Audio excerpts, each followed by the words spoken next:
सब कुछ तब शुरू हुआ जब इस ब्रह्मांड के देवताओं ने यह तय किया कि वो हर उस ग्रह को जहां समझदार जीव रहते हैं एक जानलेवा जंग में झोंक देंगे। जो ग्रह हार जाएगा उसे बिना किसी निशान के मिटा दिया जाएगा। हमारे एमसी का नाम है जीहन और उसके पास एक देवता की एसिस रैंक मार्शल आर्ट्स स्किल है, लेकिन वो अब तक उसकी पूरी ताकत को अनलॉक नहीं कर पाया था। बाकी सारे इंसान बहुत कमजोर थे और ऑर्क्स से हार गए। सिर्फ जीहन ही जिंदा बचा, लेकिन अर्थ फिर भी हार गया और उसकी डिलीशन शुरू हो गई। जब पूरा ग्रह गायब हो गया तब भी जीहन बचा रहा, क्योंकि उसकी स्किल ने डिलीशन को रेजिस्ट किया। उसकी ये अनोखी एबिलिटी देवताओं की नजर में आ गई और उन्होंने उसे 1 सेकंड चांस देने का फैसला किया ताकि वो अपनी स्किल का पूरा पोटेंशियल अनलॉक कर सके। साथ ही उसे एक टूटी फूटी सी सिस्टम भी मिली जो उसे दूसरों से कई गुना तेज लेवल अप करने देती थी। उसे एक अचीवमेंट स्टोर भी मिला जहां वो अपने कमाए हुए पॉइंट्स से अनोखे आइटम्स खरीद सकता था और नई एबिलिटीज पा सकता था। जब जीहान की आंख खुलती है तो सबसे पहले उसे एक टीवी स्क्रीन की मफल्ड आवाजें सुनाई देती हैं। वो धीरे धीरे उठता है और याद करने की कोशिश करता है कि आखिर हुआ क्या था। उसे सिस्टम की आखिरी नोटिफिकेशन याद आती है जिसमें लिखा था कि उसे वापस लीग के पहले एंट्री एरा में भेजा जाएगा। वो अपने आसपास नजर दौड़ाता है और तुरंत पहचान जाता है कि वो कहाँ है। वो उसी बिल्डिंग की छत पर है जहां वो 2020 में साउथ कोरिया में रहा करता था।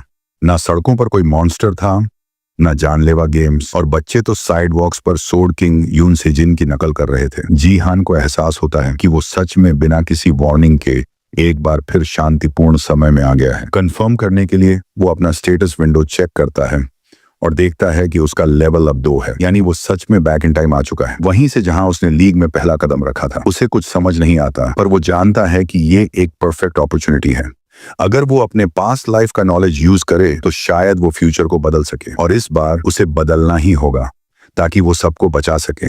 उसे गेम का एंड पता है और अब वो हर चीज को बदल देगा। साल 2020 में कोरिया की एक स्ट्रॉन्ग स्टैंडिंग थी। दुनिया के टॉप प्लेयर्स में 11 सबसे बेहतरीन माने जाते थे और उन 11 में से एक जो तीसरी पोजीशन को डिफेंड करता था वही था सोर्ड किंग यून सेजिन, एक ऐसा शख्स जिसकी स्ट्रेंथ इतनी ज्यादा थी कि वो अकेले ही दर्जनों प्लेयर्स को हरा सकता था। उसी की वजह से कोरिया दुनिया के सबसे स्ट्रॉन्ग देशों में से एक बना रहा। वो कोरिया की प्राइड और ट्रेजर था और Battle.net में उसकी पार्टिसिपेशन ने उसे स्ट्रॉन्गेस्ट वॉरियर बना दिया। उसकी वजह से कोरिया नॉर्थ ईस्ट एशिया में हायर रैंक्स बनाए रखने में कामयाब रहा, कम से कम तब तक जब तक जीहान ने जन्म नहीं लिया था। उसी दिन यून सेजिन ने खुद अनाउंस किया कि वो अब अपना नाम रयू हाई रखेगा और जापानीज सिटीजन बन जाएगा। वो जुलाई 2020 का एक आम दिन होना चाहिए था, लेकिन उस दिन कोरियन Battle.net को अब तक का सबसे बड़ा झटका लगा। जीहन हमेशा उस आदमी का चेहरा देखने से नफरत करता था जिसने प्रैक्टिकली कोरिया को तबाह कर दिया। यून सेजिन के जाने के बाद कोरिया में केओस फैल गया। हायर रैंक्स रखने वाला कोरिया अब हार पे हार खाने लगा और लीग की रैंकिंग में गिरता चला गया। लोग बस यही उम्मीद लगाए बैठे थे कि ज्यादा फर्क नहीं पड़ेगा और शायद अब भी कुछ प्रॉमिसिंग यंग प्लेयर्स बच गए हैं जो कोरिया को टॉप 20 में बनाए रख सकते हैं, लेकिन ऐसी हार मानने वाली सोच से तो हारना तय था। यून सेजिन की कमी को कोई पूरा नहीं कर पाया और हालात सिर्फ बद से बदतर होते गए। शायद थोड़ा और वक्त होता तो कुछ किया जा सकता था, लेकिन Battle.net इतना ब्रूटल था कि यह मुमकिन ही नहीं था। जैसे ही स्पेस लीग शुरू हुआ, गेम एक जंग में बदल गया। पहले लोग Battle.net को एक गेम की तरह लेते थे, लेकिन स्पेस लीग में हार का मतलब था असल जिंदगी में मौत। जो देश नीचे गिरते थे वहां मॉन्स्टर्स आ जाते थे और एक तरफा कत्लेआम शुरू हो जाता था। यून सेजिन के जाने के बाद कोरिया भी नीचे गिरा और तबाह हो गया। जो बचे थे उन्होंने एक ही बात दोहराई, अगर सोर्ड किंग रहता तो आज कोरिया का अंजाम कुछ और होता। इतनी ज्यादा अहमियत थी सोर्ड किंग की, और सबसे ज्यादा चौंकाने वाली बात यह थी कि वो जीहान का ब्रदर इन लॉ था। गुस्से में जीहान लिविंग रूम में लगी यून सेजिन की फैमिली पिक्चर तोड़ देता है। वो अब भी नहीं समझ पाता कि उसकी बहन कैसे उस इंसान से प्यार कर सकती थी और कितना कुछ बदल जाता अगर वो आज भी जिंदा होती। अब जब वो अतीत की यादों से बाहर आ गया है तो वक्त है ये सोचने का कि अब करना क्या है। वापस पास्ट में आना तो ग्रेट है, लेकिन इस वक्त उसकी स्टैट्स बहुत पैथेटिक हैं। स्पेस लीग शुरू होने से पहले के जवानी वाले दिनों में जीहन ने अपना सारा वक्त ड्रिंकिंग और गैम्बलिंग में बर्बाद कर दिया था। उसे ये तक नहीं पता था कि उसकी स्किल कितनी इनक्रेडिबल है। गिफ्ट एक ऐसी स्पेशल टैलेंट होती है जो किसी प्लेयर को 18 की उम्र में मिलती है। बहुत कम प्लेयर्स को गिफ्ट मिलती है और जी हान को मिली थी एफ रैंक गिफ्ट, सबसे घटिया। तो उसने उस स्किल का यूज करके बैटिंग शुरू कर दी, फ्यूचर प्रिडिक्ट करता था और गेम्स में पैसे लगाता था। उसे तब अंदाजा भी नहीं था कि यही स्किल बाद में कितना इंपॉर्टेंट बनने वाला है, क्योंकि ये स्किल अपने आप अवेकन होती है। पर अभी के लिए उसकी स्टैट्स तो बेकार की हैं, जो किसी लेवल 1 प्लेयर की होती हैं।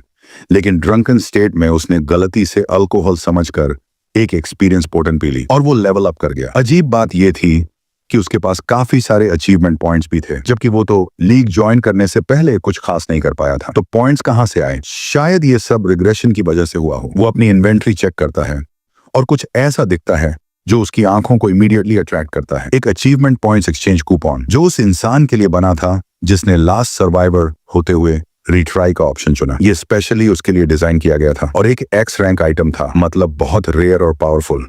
वो उसे तुरंत यूज करता है और अचीवमेंट स्टोर अनलॉक हो जाता है। इस स्टोर में सिर्फ उसी के लिए बनी हुई चीजें मिलती हैं और पॉइंट्स के जरिए इसे अपग्रेड भी किया जा सकता है।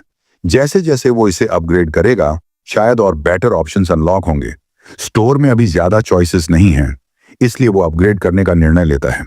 लेवल 2 अपग्रेड कुछ खास नहीं देता, फिर वो लेवल 3 करता है और वो भी बेकार साबित होता है। अब उसके पास सिर्फ 50,000 पॉइंट्स बचे हैं। अगर वो लेवल 4 अपग्रेड करता है तो बस 10,000 बचेंगे। स्टोर लेवल बढ़ाने में हर बार ज्यादा पॉइंट्स लगते हैं, तो अब उसके पास 2 चॉइसेस हैं। एक, जो आइटम्स अभी हैं उन्हें खरीद ले दो, या फिर रिस्क ले और लेवल 4 अपग्रेड कर दे। लेकिन जी हान तो हार्डकोर गैम्बलर है, तो ऑब्वियस है कि वो रिस्क ही लेगा। वो लेवल 4 अपग्रेड कर देता है और जैकपॉट लग जाता है। एक नया आइटम अनलॉक होता है, अर्जेंट रेस्टोरेशन। ये आइटम किसी भी चीज को फॉल्टी से परफेक्ट स्टेट में रिपेयर कर सकता है। यही रीजन है कि वो गैम्बलिंग छोड़ नहीं पाता, बार बार किस्मत चमकती है।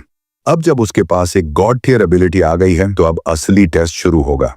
वो पेंट हाउस के एक स्पेशल रूम की तरफ बढ़ता है और अपना थंब लगाकर एक खास एरिया अनलॉक करता है। ये रूम है यून सी जिन का प्लेइंग रूम। जी हान ऑलमोस्ट शॉक्ड होता है ये देखकर कि सिस्टम अभी भी उसे फैमिली मेंबर मान रहा है, जबकि असली मालिक अब यहां नहीं है।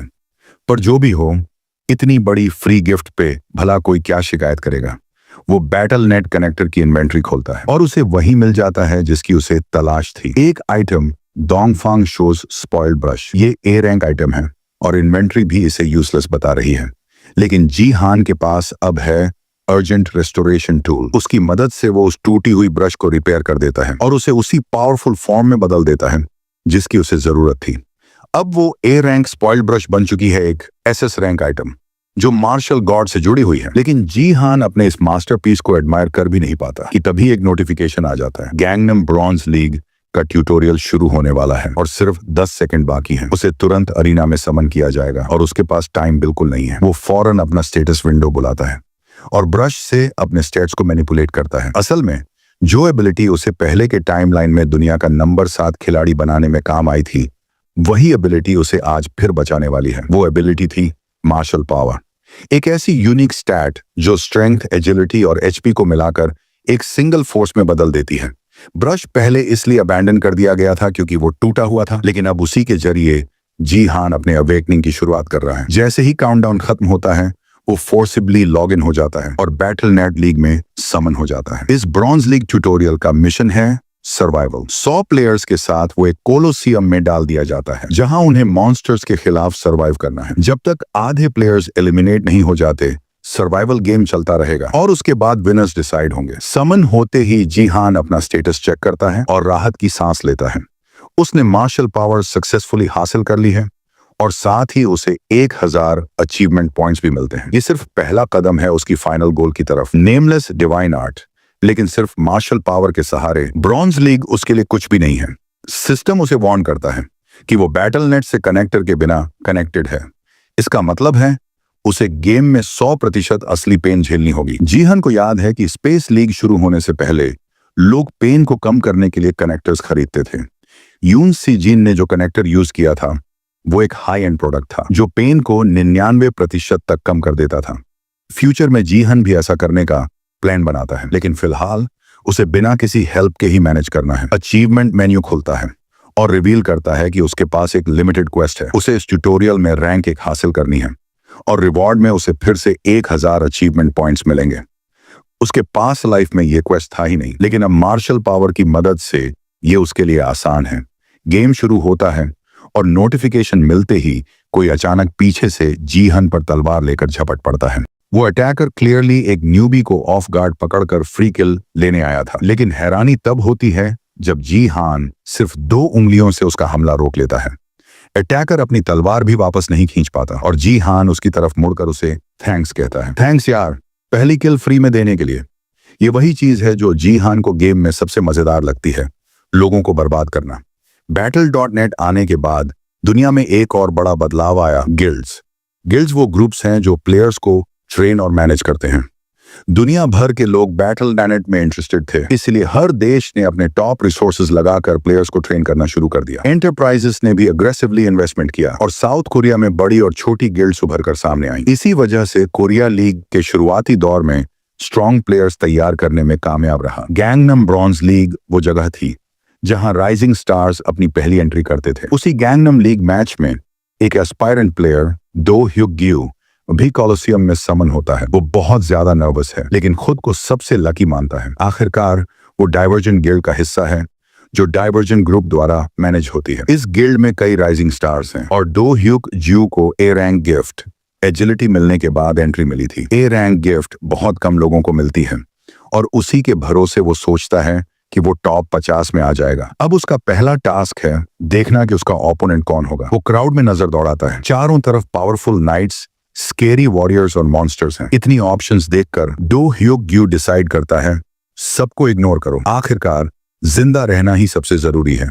बाकी प्लेयर्स उसे ऐसे देख रहे हैं जैसे उसकी फियर की स्मेल उन्हें आ रही हो। अगर वो पहले ही मूव में एलिमिनेट हो गया तो ये बहुत ही एम्बैरेसिंग होगा। मोस्ट प्लेयर्स यहाँ किसी न किसी मेजर गिल्ड से हैं और उनके पास अच्छे वेपन्स हैं। ब्रॉन्ज लीग जैसा तो लग ही नहीं रहा।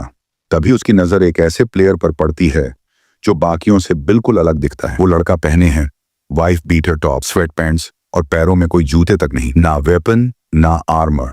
दो ह्युग्यू सोचता है क्या ये प्लेयर ब्रॉन्ज लीग में पार्टिसिपेट करने आया भी है या गलती से समन हो गया। परफेक्ट, फ्री किल वो सोचता है। सिस्टम जैसे ही अनाउंस करता है कि गेम शुरू हो चुका है, दो ह्युग्यू उसी लड़के पर वार करता है, लेकिन उसे तगड़ा झटका लगता है क्योंकि वो लड़का न सिर्फ उसका हमला रोक लेता है बल्कि सिर्फ 2 उंगलियों से।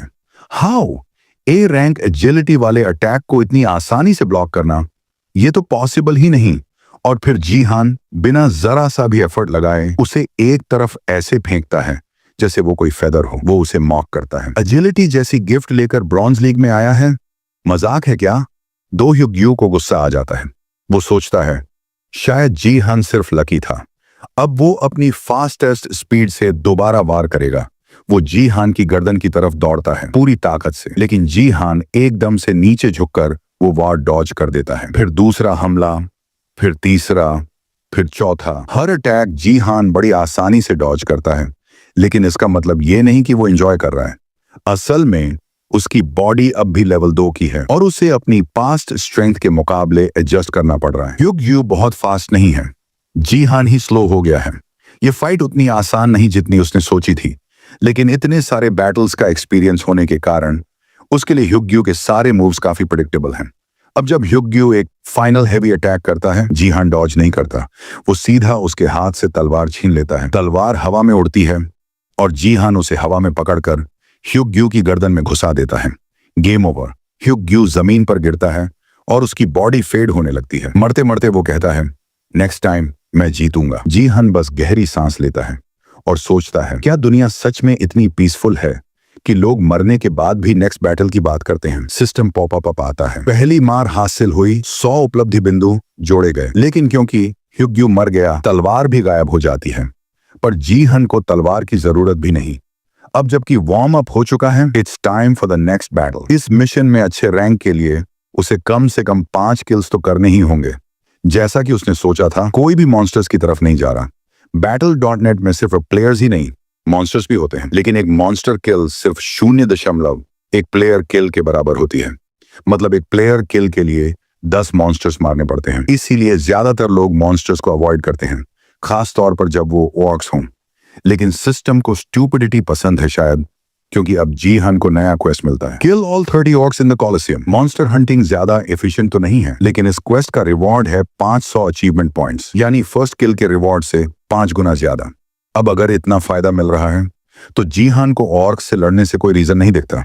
वैसे भी ये जो बेसिक एनपीसी मॉन्स्टर्स हैं वो असली ऑर्क्स के सामने कुछ भी नहीं, तो जीहान को कोई बड़ी प्रॉब्लम नहीं होनी चाहिए। अब जब कोई रोकने वाला नहीं है, जीहान गोज ऑल आउट। वो बिल्कुल बिना किसी आर्मर के फुल स्पीड में मॉन्स्टर्स की तरफ दौड़ता है। ऑर्क्स पहले तो हैरान रह जाते हैं, ये इंसान पागल है क्या, लेकिन फिर वो जल्दी ही रीग्रुप हो जाते हैं और मिलकर जीहान को मारने की कोशिश करते हैं। जो दोस्त सबसे पास थे वो अपने एक्सेस उसकी तरफ फेंकते हैं, होपिंग कि उसे पास आने से पहले ही काट देंगे, लेकिन जीहान उन एक्सेस को बड़े आराम से हवा में पकड़ लेता है और फिर उन्हें वापस फेंककर एक ही वार में मल्टीपल ऑर्क्स को खत्म कर देता है। बाकी ऑर्क्स पागल हो जाते हैं, लेकिन जीहान ऑलरेडी उनके बीच में एंट्री ले चुका है। दूसरे एक्स के एक ही स्विंग में कई ऑर्क्स के सिर हवा में उड़ जाते हैं, लेकिन अभी तो शुरुआत है। अब तक उसने सिर्फ 5 ऑर्क्स को मारा है और बाकी 25 ऑर्क्स उससे भड़क चुके हैं। वो सब उसे मारने के लिए एक साथ आते हैं, लेकिन वो जीहान के मुकाबले कुछ भी नहीं। उसकी स्पीड इतनी तेज है कि वो उन्हें ट्रैक तक नहीं कर पा रहे और उसकी बैटल एक्सपीरियंस अब क्लियरली नजर आ रही है। एक ऑर्क स्पीयर लेकर जीहान की तरफ दौड़ता है, लेकिन जीहान उसका हथियार पकड़कर तोड़ देता है। वो ऑर्क वहीं खड़ा रह जाता है, कंफ्यूज्ड और हेल्पलेस। जीहान उस पर एक्स से हमला करने ही वाला होता है, लेकिन एक्स टूट जाता है। ऑर्क्स को थोड़ा कॉन्फिडेंस आता है, अब तो इसका हथियार भी नहीं है। सारे ऑर्क्स एक साथ उस पर चार्ज करते हैं। जीहान उन्हें क्रेडिट देता है, लगता है तुम लोग इजी हार नहीं मानते, लेकिन कोई फर्क नहीं पड़ता क्योंकि वो अब भी उन सबसे ज्यादा खतरनाक है। वो जमीन पर जोर से पैर मारता है और शॉक वेव से पूरी जमीन हिल जाती है। रनिंग ऑक्स हवा में उछल जाते हैं। फिर जीहान हवा में जंप करता है और ऑक्स के हाथ से छूटे वेपन्स पकड़ लेता है। अगला सेकंड और वो पूरे क्राउड में दौड़ता हुआ निकलता है, slicing through orcs like butter. Slaughter चलता रहता है और आखिर में सिर्फ एक ऑक बचता है। वो भी इतना डर चुका है कि हिल भी नहीं पा रहा। उसे अब समझ आता है कि जीहान कोई इंसान नहीं, खुद एक मॉन्स्टर है। और बस जीहान आखिरी ऑक को भी खत्म कर देता है। Quest complete. सिस्टम उसे 500 अचीवमेंट पॉइंट्स दे देता है और उसका लेवल भी अप हो जाता है। मिड गेम लेवल अप बहुत रेयर होता है क्योंकि नॉर्मली एक्सपी एंड में मिलती है। शायद ये इसलिए हुआ क्योंकि वो अभी लोअर लेवल पर है। जो भी रीजन हो, जीहान खुश है। वो तुरंत अपने स्टैट्स में इन्वेस्ट करता है। प्रायोरिटी सिर्फ मार्शल पावर को, क्योंकि मार्शल पावर 3 स्टैट्स को कंबाइन करता है, स्ट्रेंथ, एजिलिटी और एचपी। बाकी लोग इन स्टैट्स को अलग अलग लेवल अप करते हैं, लेकिन मार्शल पावर का एक लेवल अलोन उनका डबल इम्पैक्ट देता है। और एक और रीजन है कि ये स्टैट जीहान के लिए खास है, क्योंकि जब मार्शल पावर लेवल 30 पर पहुंचेगा तब उसे मिलेगा access to the unnamed divine arts. लेकिन मार्शल पावर की सबसे बड़ी वीकनेस है, इसे बढ़ाना आसान नहीं होता। नॉर्मली इसे बढ़ाने के लिए चाहिए बैटल एक्सपीरियंस और ट्रेनिंग, और स्टैट्स सिर्फ मैक्सिमम ग्रोथ बढ़ाते हैं। लेकिन इस बार मार्शल पावर का एक्चुअल लेवल बढ़ गया है। जीहान को नहीं पता ये कैसे हुआ, लेकिन अगर इसी तरह बढ़ता रहा तो वो वाकई में दुनिया का सबसे ताकतवर खिलाड़ी बन सकता है। अब टाइम वेस्ट करने का कोई मतलब नहीं, ये अभी भी बैटलफील्ड है। वो अपने स्टैट्स देख ही रहा होता है कि अचानक एक एरो उसकी तरफ आता है। वो उसे आराम से डॉज कर लेता है। अटैक प्रिडिक्ट कर लिया। अटैक करने वाले हैं एक आर्चर और वॉरियर की जोड़ी। दोनों के आउटफिट्स पर टर्टल गिल्ड का लोगो है, कोरिया की टॉप 10 गिल्ड्स में से एक। गर्ल अपने पार्टनर से कहती है, जल्दी निपटा दो, डिनर पे चलेंगे। दोनों के चेहरों पर कॉन्फिडेंट स्माइल है, मानो जीहान कोई आसान टारगेट हो। वैसे टीम अप अलाउड है क्योंकि ये पीवीपी मैच है, पर कोई टीम रूल नहीं है। प्रॉब्लम यह है कि ये ड्यूओ एकदम परफेक्ट कॉम्बो है, एक लॉन्ग रेंज आर्चर और एक close range warrior. System notification देता है, only 60 survivors left, tutorial about to end. अब जीहान को बस इन दोनों से बचना है और वो सर्वाइव कर जाएगा। लेकिन अगर ये दोनों उसे मारने ही आए हैं तो क्लियरली उसे अंडर एस्टिमेट कर रहे हैं। वॉरियर अपनी पार्टनर से मजाक करता है, अगर मैं इसको मार दूं तो डिनर पे चलोगी? जीहान स्कोरबोर्ड देखता है, वो बेयरली फर्स्ट प्लेस पर है विद 4 किल्स। अगर ये दोनों भी मारे गए तो उसकी रैंक कंफर्म हो जाएगी। सो ही मेक्स हिज मूव। पहले आर्चर पर अटैक करता है। वो अभी फ्लर्ट में बिजी होती है और जीहान उसे वहीं खत्म कर देता है। अब उसकी मार्शल पावर है स्तर 6 पर, तो कोई उसे रोक नहीं सकता। वॉरियर स्टंड है इतनी आसानी से, लेकिन उसे सोचने का भी मौका नहीं मिलता। जीहान पीछे से आता है और उसकी बैक में सोर्ड घुसा देता है, लेकिन वॉरियर की थिक बी रैंक आर्मर उसे बचा लेती है। वो सोचता है, इस घटिया सोर्ड से ये मुझे कुछ नहीं कर पाएगा। लेकिन जीहान बार बार उसी स्पॉट पर स्ट्राइक करता है। कंटिन्यूअस अटैक से आर्मर में होल बन जाता है और बस एक फाइनल स्ट्राइक और वॉरियर भी खत्म। सीन शिफ्ट होता है। एक डिम लिट ऑफिस में एक वुमन बैठी है, ली हिएयोन, डाइवर्जेंट गिल्ड की human resources head, 3rd division. वो जीहान की फाइट का रिप्ले देख रही है और हाथ में चाय का कप है। वो सोचती है, अच्छा हुआ जीहान, मेरी बॉडीगार्ड लिम गायंग के पास समन नहीं हुआ। लिम गायंग भी उसी मैच में थी और उसने दूसरे रैंक हासिल की। हायोन उससे कहती है, उस लड़के से दूर रहो, वो खतरनाक है। लेकिन गायंग जीहान का चेहरा देखती है और सोचती है, मैंने इसे कहीं देखा है। लिम गायंग खुद पोजेस करती है एस रैंक गिफ्ट।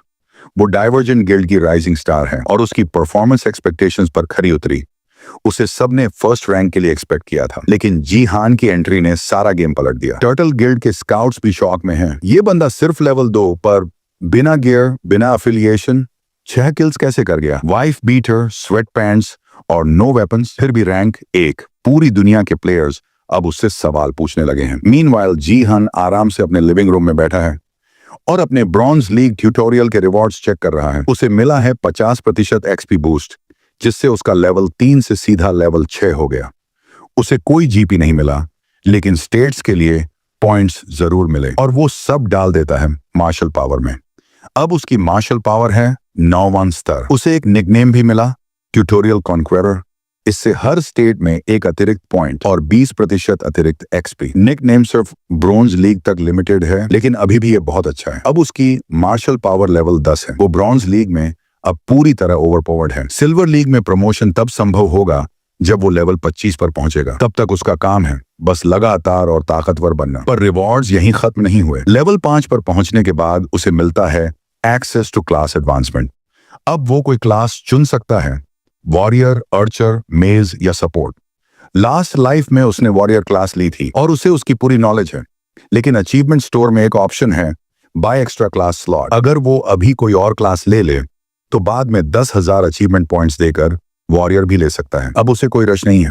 वो कामली क्लास मेन्यू देखता है और उसके फिंगर हवर करने लगते हैं और फिर वो अपनी क्लास चुनता है। बाद में उसे फिर से ब्रॉन्ज लीग के गैंगनाम एरिया में समन किया जाता है, इस बार एक नई मिशन के लिए। इस बार की मिशन है डिफेंस और पूरा एरिया हजारों ज़ॉम्बीज से भरा हुआ है जो एक दूसरे के ऊपर चढ़े जा रहे हैं।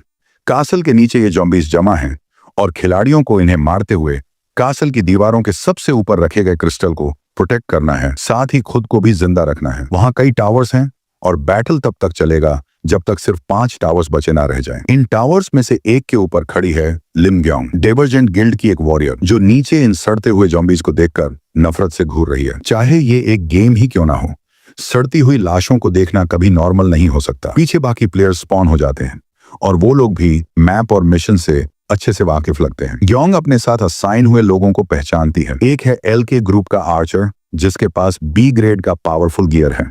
दूसरा है एक मेज, जो किसी गिल्ड से एफिलिएटेड तो नहीं लगता, लेकिन उसकी इक्विपमेंट इंप्रेसिव है और वो इस लेवल के हिसाब से काफी अच्छा दिख रहा है। ये दोनों अच्छे टीममेट्स लगते हैं, लेकिन इस मिशन में सबसे इंपॉर्टेंट होता है सपोर्ट, क्योंकि डिफेंस एक लॉन्ग ड्यूरेशन फाइट है और सपोर्ट ही वो रोल होता है जो पूरी टीम की सर्वाइवल की गारंटी देता है। सपोर्ट को लास्ट में समन किया जाता है और जैसे ही लाइट क्लियर होती है, ग्योंग हैरान रह जाती है जब वो देखती है कि उनकी टीम का सपोर्ट है सेओंग जी हान, और पिछली बार की तरह ही उसका गियर भी काफी यूनिक है। एक सिंपल सा ट्रैक सूट और हाथ में एक मेटल पाइप। वाह, ट्रूली सबसे पावरफुल गियर। इससे 20 मिनट पहले जी हान ने यह डिसाइड किया था कि वो सपोर्ट क्लास चुनेगा।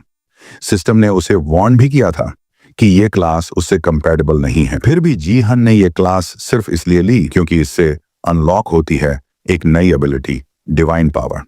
ये डिवाइन पावर उसे डेस्परेटली चाहिए क्योंकि इससे वो एक और यूनिक स्टैट ग्रो कर सकता है, लेकिन ये एबिलिटी इतनी इजीली ट्रेन नहीं की जा सकती जैसे दूसरी स्टैट्स होती हैं। इसे बढ़ाने का एक ही तरीका है, एक्स्ट्रा पॉइंट्स डालना। लेकिन जी हान ऐसा नहीं करना चाहता। वो अपना सब कुछ मार्शल पावर स्टैट में इन्वेस्ट कर रहा है ताकि उसे जल्दी नेमलेस डिवाइन आर्ट्स मिल जाए। वो अपने कीमती पॉइंट्स किसी और चीज पे वेस्ट नहीं करेगा। तो फिर उसने सपोर्ट क्लास ली ही क्यों? क्योंकि उसे एक सीक्रेट मेथड पता है जिससे डिवाइन पावर को एनहांस किया जा सकता है।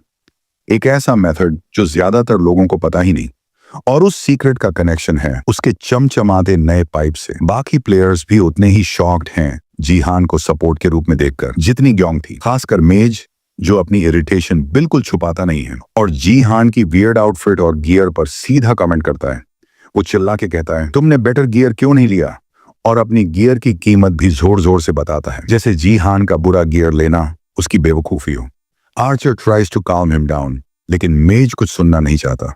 वो जी हान को फिल्थी बुलाता है और ओपनली डिक्लेयर कर देता है, मैं ऐसे प्लेयर के साथ गेम नहीं खेलना चाहता। ग्योंग आंखें बंद कर लेती है और सोचती है, क्या बुरी किस्मत है मेरी, ट्रोल के साथ टीम अप करना पड़ा। लेकिन तभी मेज की चीख सुनाई देती है। जी हान ने उसे कॉलर से पकड़ लिया है और एक टॉय की तरह हवा में उठा रखा है, फिर बिना कुछ सोचे उसे टावर से नीचे फेंक देता है, सीधा उन भूखे ज़ॉम्बीज़ की तरफ। जो बंदा अभी तक चिल्ला रहा था कि उसे जी हान के साथ नहीं खेलना, तो जी हान ने उसकी बात मान ली और उसे खुद गेम से निकाल दिया।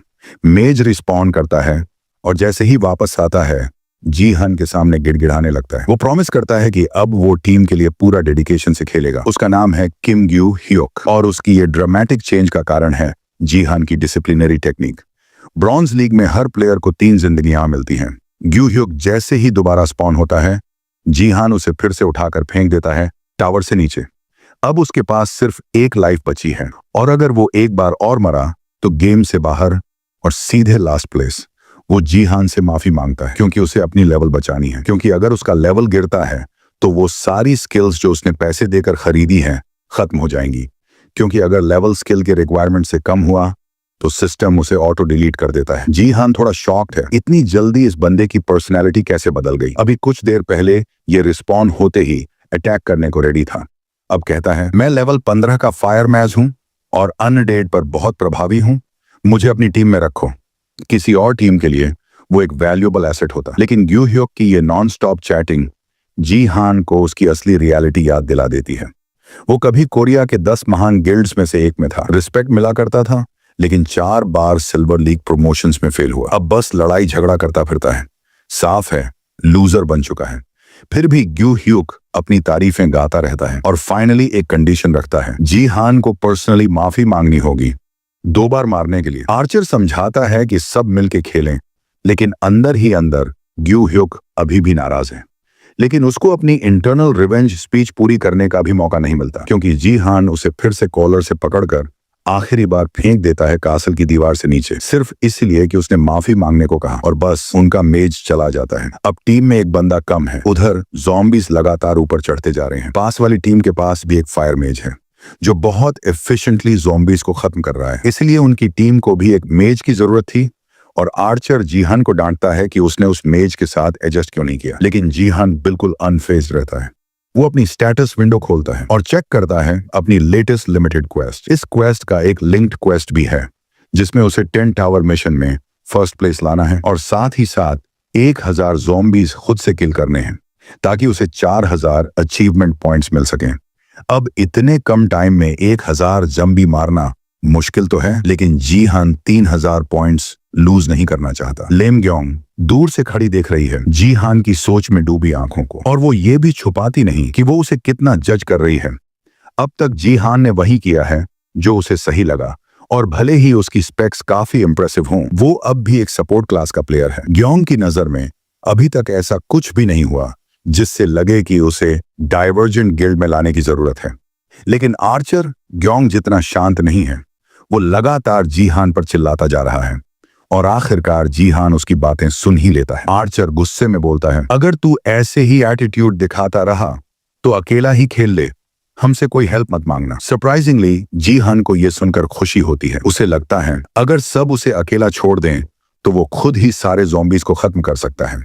ग्योंग थोड़ी फ्रस्ट्रेटेड होकर कहती है, तू मेरे पीछे रह, मैं सामने से संभाल लूंगी। उसे लग रहा है कि ये गेम तो वैसे भी हार ही चुके हैं, लेकिन कम से कम वो एक प्लेयर होने के नाते रिस्पॉन्सिबिलिटी तो ले ही सकती है। लेकिन जी हान जवाब देता है, डोंट वरी, मैं सामने की सारी लाइन लूंगा, तुम दोनों एक दूसरे को कवर करना।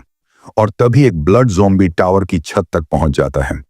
ये ज़ॉम्बी बाकियों से अलग है, ज्यादा तेज और खतरनाक। उसका सिर लिक्विड से बना हुआ है, यानी उस पर फिजिकल अटैक्स काम नहीं करते, मतलब थियोरेटिकली नहीं करते। जी हान के लिए तो रूल्स का कोई मतलब नहीं है। ज़ॉम्बी ऊपर कूदता है, जी हान अपना स्पीयर रेडी करता है और एक क्लीन स्ट्राइक में उसका सिर चकनाचूर कर देता है। ग्योंग नोटिस करती है जलती हुई ज़ॉम्बी फ्लैश के टुकड़ों को देखकर कि जी हान के पास शायद डिवाइन पावर है। और जैसे जैसे और ज़ॉम्बीज टावर की ओर बढ़ते हैं, जी हान स्टाफ से एक एक को मारता जाता है। अब तक वो 100 में से सिर्फ 6 ज़ॉम्बीज ही मारा है। उसे अभी बहुत आगे जाना है, पर वो बिना थके सबको अकेले ही संभाल रहा है। जब वो 2 दर्जन से ज्यादा ज़ॉम्बीज मार देता है, तब उसे एहसास होता है कि ब्लड ज़ॉम्बीज उसके लिए सबसे बड़ी प्रॉब्लम होंगे। उन पर फिजिकल अटैक्स काम नहीं करते, तो जी हान अपने अंदर से थोड़ी सी डिवाइन पावर रिलीज करता है और सब ब्लड ज़ॉम्बीज एक साथ मारे जाते हैं। अब आर्चर की नजर में जी हान की इमेज पूरी तरह बदल चुकी है। अब वो मान चुका है कि जी हान चाहे रूड हो, पर वो सच में प्रो है। ग्योंग इतनी स्टन्ड है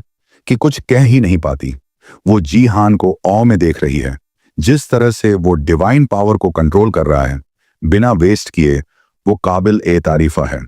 उसका फोकस, प्रिसीजन और हर ज़ॉम्बी के सिर पे एग्जैक्ट हिट करना, सब कुछ माइंड ब्लोइंग है। कुछ ही मिनटों में जी हान 200 से ज्यादा ज़ॉम्बीज मार देता है और उसी के साथ एक हिडन कंडीशन अनलॉक होती है, अदरवर्ल्ड्स फेथ। इससे उसकी डिवाइन पावर लेवल 6 से बढ़कर लेवल 7 हो जाती है। ये है उसका वो दूसरा तरीका जिससे वो डिवाइन पावर बढ़ा रहा है। वो सेक्रेड ऑब्जेक्ट्स की मदद से डिवाइन पावर बढ़ा सकता है। 2010 में जब अर्थ की ट्यूटोरियल शुरू हुई थी, तब सेक्रेड आइटम्स को बहुत हाई प्राइस पर खरीदा बेचा जाता था, क्योंकि कहा जाता था कि उनमें सीक्रेट्स छुपे हैं। लेकिन 10 साल तक कुछ भी रिवील नहीं हुआ और उनकी वैल्यू गिरती चली गई। अदर वर्ल्डली डिवाइन आइटम्स भी यूजलेस माने गए और ज्यादातर लोगों को तो उनके एग्जिस्टेंस तक का पता नहीं था।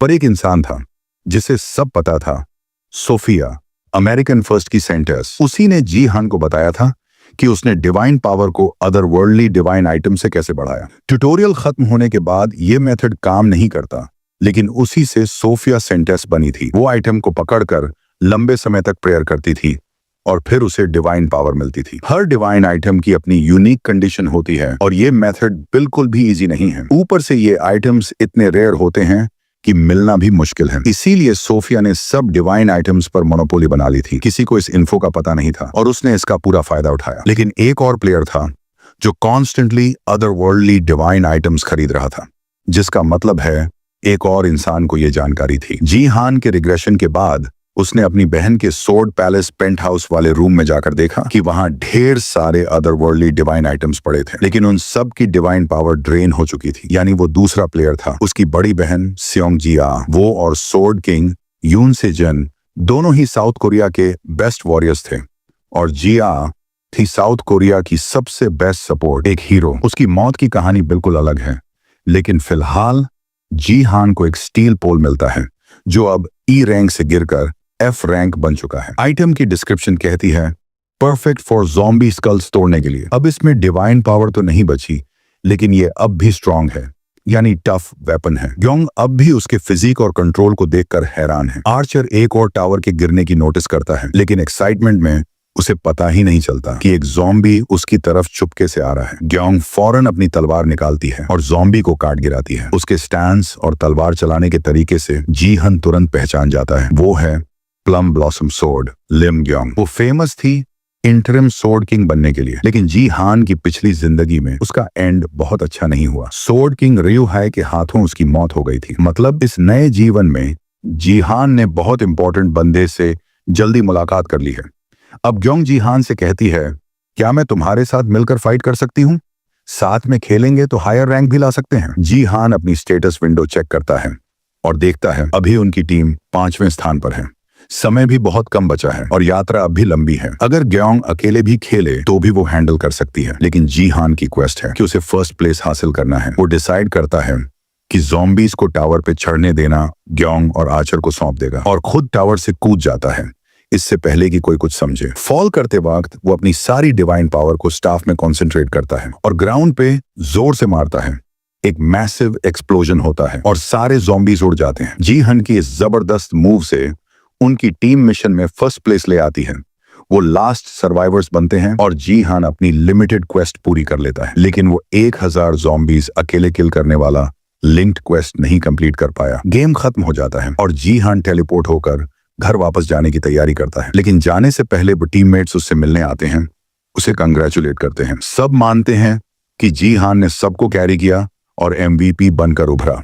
आर्चर तो इतना इम्प्रेस्ड है कि वो फिर से जी हान के साथ खेलना चाहता है, लेकिन जब आर्चर एक्साइटमेंट में जी हान की तारीफ कर रहा होता है, ग्योंग बस खड़ी रहती है उस इंसेन डैमेज को देखकर जो एक सपोर्ट ने किया, जबकि वो लेवल में उससे नीचे है, उसे लगता है ये तो कोई बग होना चाहिए। वो अपनी हैरानी छुपा ही नहीं पाती। आर्चर लॉग आउट कर जाता है ग्योंग और जीहान को अकेला छोड़कर। ग्योंग इस मौके का फायदा उठाती है और जीहान के पास आती है। वो उसे नाम से बुलाती है और जीहान थोड़ी देर के लिए सरप्राइज्ड हो जाता है। अब तक उन्हें मिलना नहीं चाहिए था, लेकिन ग्योंग को फर्क नहीं पड़ता। जीहान के पिछले मिशंस में जो पोटेंशियल और अचीवमेंट्स दिखे हैं, ग्योंग को साफ समझ आ गया है ये आदमी डाइवर्जेंट गिल्ड के लिए बहुत इंपॉर्टेंट है। वो खुद भी डाइवर्जेंट गिल्ड की मेंबर है और अब उसका काम है जीहान को रिक्रूट करना। लेकिन उसे देखते हुए वो गलती से उसका फोन नंबर मांग बैठती है। उसी पल उसका काम एक्सप्रेशन बदलकर फुल पैनिक में चला जाता है। उसे एहसास होता है कि उसने बहुत सारे स्टेप्स स्किप कर दिए। फर्स्ट कॉन्वर्सेशन में ही नंबर मांग लेना। अब उसे जल्दी से सफाई देनी चाहिए वरना जीहान कुछ गलत ना समझ ले। लेकिन उससे पहले ही जीहान हल्के से मुस्कुराकर कहता है, सॉरी, मुझे अभी अपना फोन नंबर याद नहीं है। फिर वो स्टेटस विंडो ओपन करता है और एक क्विक गुड बाय के साथ लॉग आउट कर जाता है, इससे पहले कि ग्योंग कुछ कह पाए। ग्योंग कुछ देर सोचती है, भला कोई अपना फोन नंबर भी भूल सकता है क्या? फिर उसे एहसास होता है शायद उसे अभी अभी रिजेक्ट कर दिया गया है। दूसरी तरफ असल दुनिया में जीहान सच में अपना पुराना नंबर भूल चुका है। अपनी पिछली जिंदगी में वो मोस्टली अमेरिकन नंबर यूज करता था और अब जब उसने दोबारा जन्म लिया है तो उसे अपना कोरियन नंबर याद रखने का टाइम ही नहीं मिला। अब वो दूसरों से ये तो पूछ नहीं सकता कि उसका खुद का नंबर क्या है, इसलिए वो फिलहाल ये सब थॉट्स पॉज कर देता है। अब ज्यादा इंपॉर्टेंट बात ये है, उसे रिक्रूट किया जा रहा है। लगता है उसने हाल फिलहाल में जितना शो ऑफ किया है उसकी वजह से वो काफी ज्यादा अटेंशन ग्रैब कर चुका है। अब सोचता है उसे शायद उसका नंबर मांग लेना चाहिए था, पर फिलहाल मेरा फोकस किसी गिल्ड में ज्वाइन करने पर नहीं है। अभी उसका असली मकसद है क्वेस्ट से मैक्सिमम रिवॉर्ड्स हासिल करना। लेवल 2 बढ़ गया है और 1500 ग्राम प्रोटीन भी मिल गए, पर उससे होली आइटम्स नहीं खरीदे जा सकते। हाँ, डिवाइन आइटम्स की प्राइस इस टाइम में सस्ती है, पर फिर भी उसके लिए वो बहुत महंगे हैं। तो फिलहाल उसे वापस घर जाकर अपनी बहन के स्टोरेज को फिर से खंगालना होगा। घर पहुंचते ही वो देखता है कि दरवाजे के पास किसी और की शूज रखी हैं।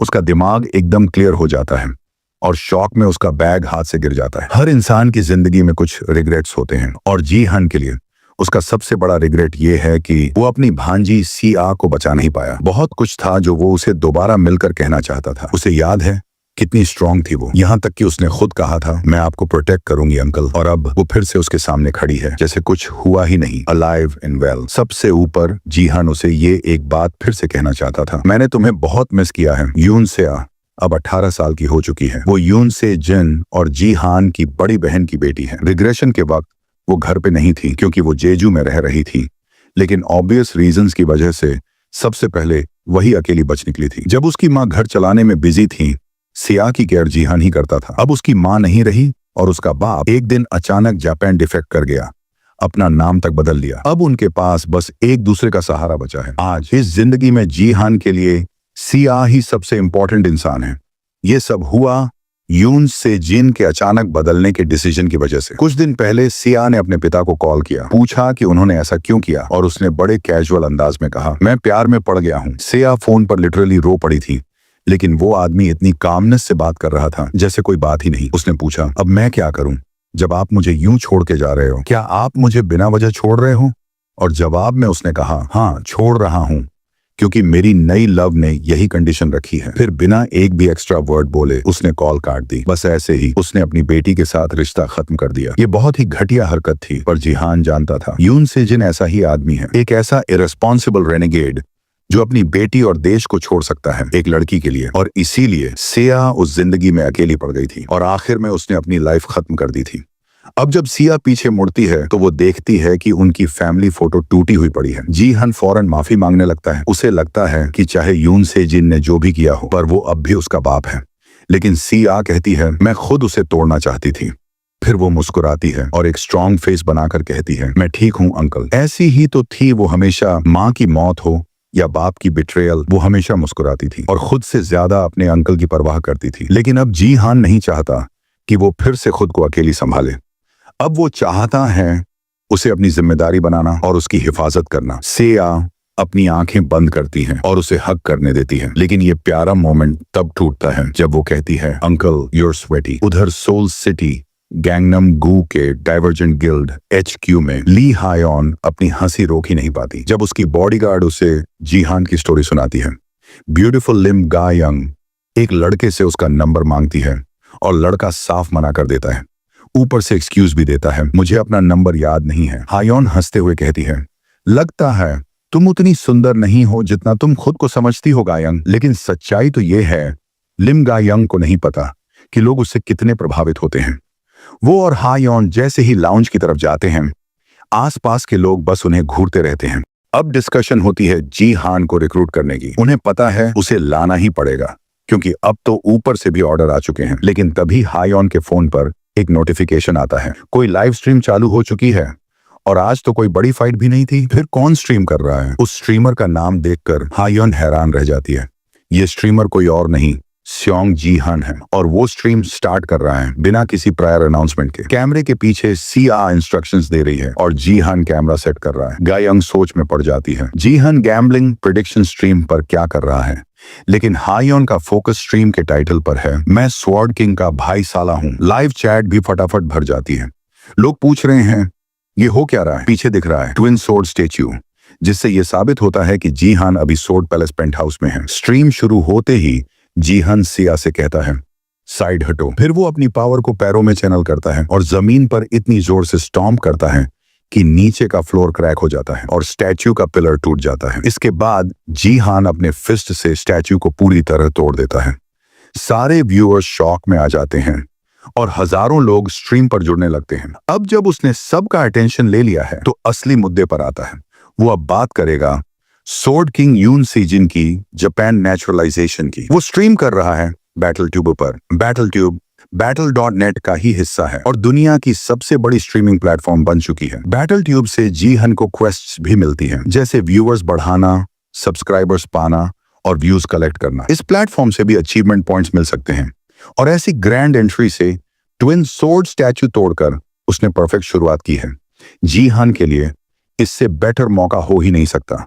व्यूअर्स बढ़ते जा रहे हैं और साथ ही उसके पॉइंट्स भी, लेकिन डिसलाइक्स भी आने लगे हैं और कुछ लोग जिनके प्रोफाइल पिक्चर में ब्लैक ट्विन सोर्ड्स का सिंबल है, कमेंट्स में स्पैम कर रहे हैं। ये हैं सोर्ड किंग का पर्सनल फैन क्लब, जो उसके जाने के बाद यून सेआ से नफरत करने लगे थे। जी हान की पिछली जिंदगी में इन्हीं की वजह से सेआ की डेथ हुई थी। अब वो नहीं चाहता कि सेआ फिर से किसी ब्लेम का टारगेट बने। अगर किसी को ब्लेम करना है तो जी हान खुद सामने आएगा। वो अपना गला साफ करता है और कैमरा की तरफ देखता है। फिर वो स्टैच्यू को दोबारा पंच करता है ताकि सबकी नजरें उसी पर टिकी रहें। फिर जी हान साफ साफ कह देता है एडो रुहाई, जो पहले उनके सोर्ड किंग थे, वो वापस नहीं आने वाले। जैसे ही वो अपनी अनाउंसमेंट को कंटिन्यू करता है, लोग उसे पहचानने लगते हैं उसके पुराने अचीवमेंट्स की वजह से। खासकर ब्रॉन्ज ट्यूटोरियल वाली बात, जहां उसने इम्पॉसिबल करके दिखाया था, पहली पोजीशन हासिल की थी, लेकिन अब भी वो ब्रॉन्ज में ही है और यही बात उसकी अथॉरिटी को थोड़ा हर्ट कर रही है। जी हान उन लोगों की बातें इग्नोर करता है और फिर कैमरे के सामने ऐसा प्रूफ दिखाता है जिसे कोई डिनाई नहीं कर सकता। वो अपने फोन को माइक के पास ले जाता है और एक रिकॉर्डिंग प्ले करता है। ये रिकॉर्डिंग है उस कॉल की जो र्यूहाई और सेआ के बीच हुई थी जब सोर्ड किंग ने जापान की नेशनलिटी लेने का फैसला किया था। रिकॉर्डिंग में र्यूहाई साफ कहता है कि वो कोरिया इसलिए छोड़ रहा है क्योंकि उसे कोई लड़की मिल गई है जिससे वो प्यार करता है। वो मानता है कि वो उसके लिए ये सब छोड़ रहा है, यहाँ तक कि अपनी बेटी तक को बिना किसी अफसोस के छोड़ रहा है, क्योंकि यही उसकी नई लव इंटरेस्ट की कंडीशन थी अगर वो उसे एक्सेप्ट करना चाहती थी। अब जब मैसेज डिलीवर हो चुका है, जी हान रिकॉर्डिंग बंद कर देता है। लोग स्टन्ड हैं, लेकिन ज्यादातर अभी भी कन्विंस्ड नहीं हैं। उनके लिए ये बस कोई स्ट्रीट गॉसिप जैसा लग रहा है, कोई सॉलिड प्रूफ नहीं कि उनका सोर्ड किंग वाकई चला गया है। और इसी बात को पूरी तरह से प्रूव करने के लिए सिया खुद कैमरे पर आ जाती है। वो अनाउंस करती है कि उसके पापा ने उससे कहा था कि वो सोर्ड पैलेस उसे देना चाहते हैं, लेकिन वो उस इंसान की विरासत एक्सेप्ट नहीं करना चाहती जिसने अपना देश और अपना परिवार छोड़ दिया। इसलिए वो सोर्ड पैलेस को देश को डोनेट करने का प्लान बना रही है, इस उम्मीद में कि ये डोनेशन यंग कोरियन प्लेयर्स के लिए एक बड़ा सपोर्ट बन सके। जैसे ही वो अपना अनाउंसमेंट कंप्लीट करती है, जी हन के चेहरे पर एक सटल स्माइल आ जाती है, क्योंकि सब कुछ ठीक वैसे ही हो रहा है जैसा उसने प्लान किया था। आधे घंटे पहले जी हान ने सिया से कहा था कि वो इस घर को डोनेट करना चाहता है और जाहिर सी बात है सिया है पूरी तरह कंफ्यूज थी। उसे लगा why would anyone give away everything just like that. जी हान उसे सच नहीं बता सकता और शायद बताता भी तो वो मानती नहीं। आखिरकार जब आप कोई प्रॉपर्टी बेचने के बजाय उसे सीधे फ्री में दे देते हो तो ये सच में पागलपन लगता है। लेकिन जी हन को किसी भी हाल में उसे कन्विंस करना था उसके खुद के भले के लिए। अपने पिछले जीवन में जब यून सेजिन ने जापान के लिए खेलना शुरू किया तो कोरियन लोगों का गुस्सा इतना बढ़ गया कि उन्होंने सीजिन की सारी प्रॉपर्टीज जब्त कर ली, जिनमें सोर्ड पैलेस भी था। सिया के पास रहने के लिए कोई जगह नहीं थी और वो सोर्ड किंग फैमिली के स्टॉकिंग और थ्रेट्स को झेल नहीं पाई। आखिर में उसने अपनी जान ले ली। इसलिए जिहान जानता है अगर ये जगह वैसे भी उनसे छिनने वाली है तो बेटर होगा कि वो खुद इसे डोनेट करें ताकि कोरिया की सिंपैथी मिले और सिया सेफ रहे।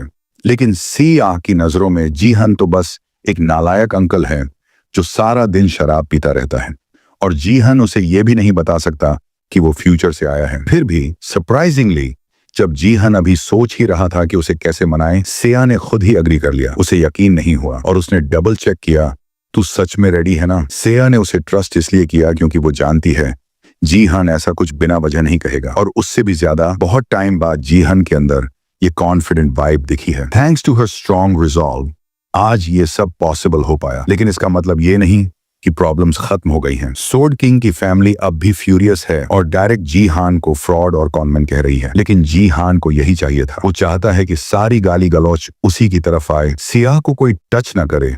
पर ये अब भी काफी नहीं है। फाइनल मूव डालने के लिए उसे एक आखिरी ब्लो देना होगा। वो दोबारा कैमरे में आता है और सीधे यून सीजिन को कॉल आउट करता है। वो कहता है सोर्ड किंग ने कहा कि वो किसी लड़की की वजह से गया, लेकिन सच ये है कि अब वो कुछ नहीं है। Has been. सिया चुपचाप देखती रहती है क्योंकि ये पार्ट स्क्रिप्ट में नहीं था। कमेंट सेक्शन ब्लास्ट हो जाती है।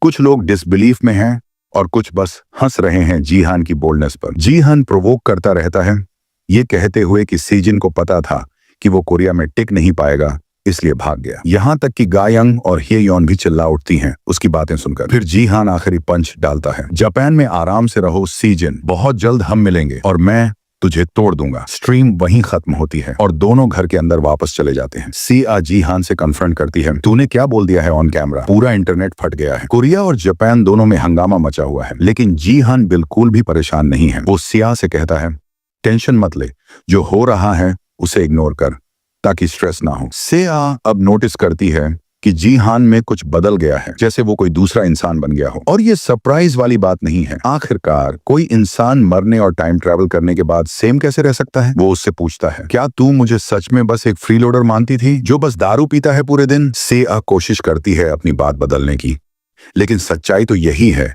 कि पहले वो उसे ऐसा ही देखती थी। इसी बीच डोरबेल बजती है और जिहान पहले से जानता है कि कौन आया है। बस इतना जल्दी एक्सपेक्ट नहीं किया था। अब जब सब कुछ शुरू हो चुका है उसे पैसों की भी जरूरत है। मीनवाइल इन टोक्यो यून सेजिन न्यूज देख रहा है अपनी नई पार्टनर के साथ। न्यूज में बताया जा रहा है कि कोरिया और जापान के रिलेशंस और भी खराब हो सकते हैं क्योंकि सीजिन ने जापान की नेशनैलिटी ले ली है। अब जिहान ने भी पब्लिकली उसे चैलेंज कर दिया है, तो हालत और बिगड़ सकती है। अब बस देखना यह है कि सोर्ड किंग कैसे रिएक्ट करता है। ऐसा कहा जा सकता है जिहान अब कोरिया के गुस्से का सिंबल बन चुका है। तभी बगल में सोई हुई लड़की उठती है और सीजिन ब्रॉडकास्ट बंद कर देता है, कहीं वो जाग ना जाए। लेकिन वो कहती है मुझे अब नींद की जरूरत नहीं, मैं तेरे लिए वरीड हूँ, तुझे जो झेलना पड़ेगा। सीजिन उसे रोकता है और कहता है अब मुझे सीजिन मत बुलाओ, अब मैं तुम्हारा नाम ले चुका हूँ और वही मेरी आइडेंटिटी है। उस लड़की शिजुरू उसे गले लगाती है और कहती है तू अब भी यून सेजिन है, कोरिया का नंबर 1 प्लेयर, और ये सच्चाई कभी नहीं बदलेगी। लेकिन उसके वर्ड्स में कुछ अलग पावर है, जैसे उसकी बातों में कोई चार्म हो। वो उसे किस करती है और सॉफ्टली विस्पर करती है You're still mine, यून सेजिन। बैक विद जिहान वो दरवाजा खोलता है और सामने खड़ा होता है एक आदमी जिसका इंतजार वो कर रहा था। ये आदमी है पार्क यून-सिक, साउथ कोरिया की Battle.net डिपार्टमेंट का मैनेजर। पिछले जीवन में जब सीजिन जापान चला गया था तो गवर्नमेंट ने जिहान से नाता तोड़ लिया था, लेकिन इस आदमी ने तब भी सीए और जिहान को सपोर्ट किया था। अब जब पूरा स्टेज तैयार है, जिहान को अब अपने कार्ड्स खेलने हैं। तीनों बैठते हैं और यून-सिक सीधे मुद्दे पर आता है। उसे पता है कि सोर्ड किंग वापस नहीं आएगा और गवर्नमेंट को भी ये मालूम है, लेकिन वो चाहते हैं कि आम जनता को ये बात पता ना चले, एटलीस्ट जब तक कोरिया वर्सेस जापान मैच ना हो जाए। जिहान सब समझ गया है और कहता है बात घुमा के मत बोलो यून-सिक, सीधे पॉइंट पे आओ। असल में जो सरकार सच में चाहती है वो ये है कि जिहान अपनी सोर्ड पैलेस की डोनेशन वापस ले ले, क्योंकि अगर गवर्नमेंट इस डोनेशन को ऑफिशियली एक्सेप्ट कर लेती है तो इसका मतलब होगा कि वो ये मान चुकी है कि सोर्ड किंग अब कभी वापस नहीं आएगा। जिहान की बात सुनकर यून-सिक हैरान रह जाता है। इतनी जल्दी उसने बात की जड़ तक कैसे पहुंच ली? वो अंदर ही अंदर मानने लगता है कि जीहान अब पहले जैसा नहीं रहा, वो सच में एक नया इंसान बन चुका है। आखिरकार पहले वाला जीहान तो बस एक बेरोजगार शराबी था जो सारा दिन जुए में डूबा रहता था। थोड़ा शॉक्ड होने के बाद भी यूनसेक उसकी बात कंफर्म करता है, लेकिन साथ ही वो कहता है कि सरकार ने अभी पूरी तरह से सॉर्ड किंग की वापसी की उम्मीद नहीं छोड़ी है, इसलिए पैलेस को पूरी तरह से डोनेट करने के बजाय गवर्नमेंट एक को साइंड मैनेजमेंट प्लान प्रपोज कर रही है। इसका मतलब ओनरशिप किसी और के नाम पर हो जाएगी, लेकिन डिसीजंस दोनों मिलकर लेंगे। इससे वो इस पॉसिबिलिटी को ओपन रख सकते हैं कि अगर सॉर्ड किंग कभी वापस आया तो भी सब कुछ मैनेजेबल रहेगा। सरकार ये भी चाहती है कि जीहान और सीआ उसी सॉर्ड पैलेस में रहना कंटिन्यू करें, जिससे दोनों पार्टीज को बेनिफिट हो। यूनसेक एक डॉक्यूमेंट उनकी तरफ स्लाइड करता है जिसमें इस अग्रीमेंट के पूरे डिटेल्स लिखे होते हैं। वो दोनों से कहता है कि इसे ध्यान से पढ़ो और अच्छे से सोच लो। ऐसा लग रहा है कि सरकार ने सच में बहुत सोच समझकर ये प्लान बनाया है। जीहान तो बस पैलेस देने ही वाला था, लेकिन अगर गवर्नमेंट ये लेवल की फ्लेक्सिबिलिटी दिखा रही है तो ये उसके लिए और भी बेहतर है। लेकिन बदले में जीहान को भी उनसे एक छोटा सा फेवर चाहिए। कुछ समय बीत जाता है और अब Battle.net का एक नया मैच शुरू होने वाला है। एक स्ट्रीमर जिसका नाम है द गोल्डन लाइट अपनी स्ट्रीम शुरू करता है। जैसे ही स्ट्रीम ऑन होती है, व्यूअर्स झुंड में बैटल ट्यूब पर आ जाते हैं उसे देखने के लिए। गोल्डन लाइट बड़े एटीट्यूड से कोलोसियम की स्टेच्यू पर खड़ा होता है और अपने व्यूअर्स का स्वागत करता है। नीचे प्लेयर्स मैच में स्पॉन होने लगते हैं और गोल्डन लाइट भी नीचे कूदकर क्राउड में शामिल हो जाता है, व्यूअर्स को एंटरटेन करता हुआ। कोई उसकी स्ट्रीम पर डोनेशन भेजता है और कहता है इन ब्रॉन्ज प्लेयर्स को सबक सिखा दो। बाकी प्लेयर्स इरिटेशन में उसे देख रहे हैं क्योंकि जहां उसके व्यूअर्स उसे एंजॉय कर रहे हैं, वहीं इन प्लेयर्स को पता है कि उस मुस्कुराते चेहरे के पीछे कितनी घिनौनी सोच छुपी है। गोल्डन लाइट फेमस हुआ है अपने चार्मिंग लुक्स और एनर्जी की वजह से, लेकिन वो उतना ही बदनाम है एक ट्रोल की तरह। वो पहले एक रिस्पेक्टेड गोल्ड लीग का प्लेयर था, लेकिन कंटेंट के लिए उसने खुद को ब्रॉन्ज तक गिरा लिया। इसे वो डीप सी ट्रैवलिंग कहता है। उसे गेम की रिस्पेक्ट से कोई मतलब नहीं, उसे बस मजे चाहिए और इसी वजह से वो ट्रोलिंग का किंग बन चुका है। हालांकि वो अब ब्रॉन्ज में है, लेकिन उसके पास अब भी गोल्ड लेवल की इक्विपमेंट और स्टैट्स हैं और अब वो ब्रॉन्ज प्लेयर्स को हैरास करने और किल करने के लिए जाना जाता है। अब जब वो आ चुका है और उसके फैंस उसे देखने को एक्साइटेड हैं, तो अब उसकी बारी है अपना पहला शिकार ढूंढने की। वो क्राउड को स्कैन करता है और उसकी नजर आखिरकार जीहान पर टिक जाती है। बिना देर किए गोल्डन लाइट माइक हाथ में लेकर दौड़ पड़ता है जीहान की तरफ, एक इंटरव्यू के बहाने उस इंसान से जो आजकल पूरे इंटरनेट पर छाया हुआ है। अब तक जीहान के कई निकनेम्स पड़ चुके हैं और लोग उसकी तरफ अटेंशन बरसाए जा रहे हैं। दूसरी तरफ जॉन कंफ्यूज्ड है, ये चमकता लड़का है कौन? उसके टोन से साफ है ये बैटल ट्यूब स्ट्रीमर है और जीहान को उसके जैसा लाउड लोग बिल्कुल पसंद नहीं। लेकिन तभी जीहान को याद आता है कि अभी भी बैटल ट्यूब के कई अचीवमेंट्स उसने अनलॉक नहीं किए, तो अब जब मौका मिल ही गया है तो क्यों ना खुद की स्ट्रीम शुरू की जाए। जीहान उस चमकदार लड़के को पूरी तरह इग्नोर करता है और अपनी बैटल ट्यूब विंडो समन करके अपना स्ट्रीम चालू कर देता है। गोल्डन लाइट के व्यूअर्स जीहान के ऊपर स्ट्रीम का ऑन एयर मार्क देखते हैं और समझ जाते हैं कि हमारा एमसी भी अब स्ट्रीम कर रहा है। धीरे धीरे लोग गोल्डन लाइट की स्ट्रीम छोड़कर जीहान की स्ट्रीम पर चले जाते हैं। गोल्डन लाइट डर से कांप उठता है क्योंकि उसने अनजाने में जीहान को फ्री में प्रमोट कर दिया। अब हालत को संभालने के लिए उसे कोई नया तरीका ढूंढना होगा। तभी उसे एक नोटिफिकेशन मिलता है एक sword king obsessed user name से। मैसेज आता है स्योंग जीहान को मारो और उसे लास्ट प्लेस पर पहुंचाओ। अचीवमेंट की रिवॉर्ड है 2000 ग्राम प्रूफ। 1 ग्राम प्रूफ मतलब लगभग 1001 रुपए, यानी ये एक 20 लाख रुपए का टास्क है। और इस डोनेशन की शुरुआत करने वाले कोई और नहीं बल्कि सॉर्ड किंग की फैमिली के मेंबर्स हैं। जब गोल्डन लाइट डायरेक्ट रिप्लाई नहीं करता तो बाकी फैमिली मेंबर्स और भी पैसे डालने लगते हैं। लगता है जैसे उन सब की जीहन से गहरी दुश्मनी है, लेकिन जीहन को यह अंदाजा नहीं था कि लेवल इतना डीप है। रिवॉर्ड बढ़ते बढ़ते 30,000 ग्राम पैसे और फिर 40,000 ग्राम पैसे तक पहुंच जाता है। लेकिन तभी मैच की फाइनल सुमोनिंग हो जाती है और डोनेशन वहीं 42,000 ग्राम पैसे पर रुक जाता है। इतनी क्रेजी अमाउंट मिलने के बावजूद गोल्डन लाइट इस बात से खफा है कि डोनेशन 50,000 तक नहीं गया। एक sword king family member extra 10,000 ग्राम प्राइड देने का वादा करता है अगर वो जीहन को हराने में सक्सेसफुल हुआ। अब तो गोल्डन लाइट पूरी डिटर्मिनेशन के साथ रेडी हो जाता है। उसका टारगेट सेट है।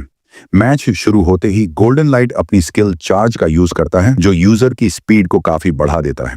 वो जीहन की तरफ बिजली की रफ्तार से दौड़ता है और एक पल में उसके पीछे पहुंचकर सोर्ड उठा देता है। अटैक कनेक्ट करता है लेकिन जीहान उसे आसानी से पैरी कर लेता है बिल्कुल बिना घबराए। सरप्राइजिंगली जीहान ने जो वेपन यूज किया है वो है एक कुकिंग सेट का क्लब, जो एक D rank extra terrestrial Holi item है। जी हान खुद भी हैरान है कि इतनी तेज स्विंग के बावजूद गोल्डन लाइट का वेपन बच कैसे गया। अब जब सब कुछ शुरू हो ही गया है, जी हान भी एक सोर्ड समन करता है, बस कर्टिसी में। कुछ ही सेकंड में जी हान सिंपल लेकिन प्रिसाइज स्ट्राइक से गोल्डन लाइट को काट देता है। कमेंटर स्टन्ड है, क्योंकि जी हान ने जो टेक्निक यूज की है वो है सोर्ड ची, जो ब्रॉन्ज लीग में पॉसिबल ही नहीं होनी चाहिए। साथ ही वो यूज कर रहा है वाइट सेक्रेड फ्लेम्स, एक डिवाइन पावर। और अगर वो डिवाइन पावर यूज कर रहा है तो मतलब वो सपोर्ट क्लास का प्लेयर है। कैसे भी हो, जी हान ने फर्स्ट ब्लड ले लिया है, और वो भी एक डी रैंक किचन नाइफ से, जो डिवाइन वेपन्स के कुकिंग सेट का हिस्सा है। हालांकि गोल्डन लाइट को एम्बैरेसिंग तरीके से मारा गया है, लेकिन वो अभी खत्म नहीं हुआ है। उसके पास एक आइटम है, क्रूसिफिक्स ऑफ रिवाइवल, जिससे वो रिवाइव हो जाता है। ये आइटम सिर्फ एक बार यूज हो सकता है और नेशनल लीग्स, प्रोमो गेम्स या गिल्ड मैचेस में अलाउड नहीं होता।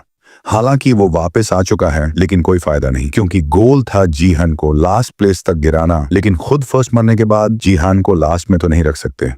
जैसे ही सब निराश होते हैं, गोल्डन लाइट डिसाइड करता है कि अब वो जी हान को हराकर अपनी रिस्पेक्ट वापस पाएगा। पर बदकिस्मती से जी हान पूरी तरह से रेडी है उस हंसी उड़ाने वाले चेहरे को मिट्टी में मिलाने के लिए, और कुछ ही सेकंड में जी हान फिर से उसे काट डालता है और उसे डबल किल मिल जाता है, वो भी अनजाने में।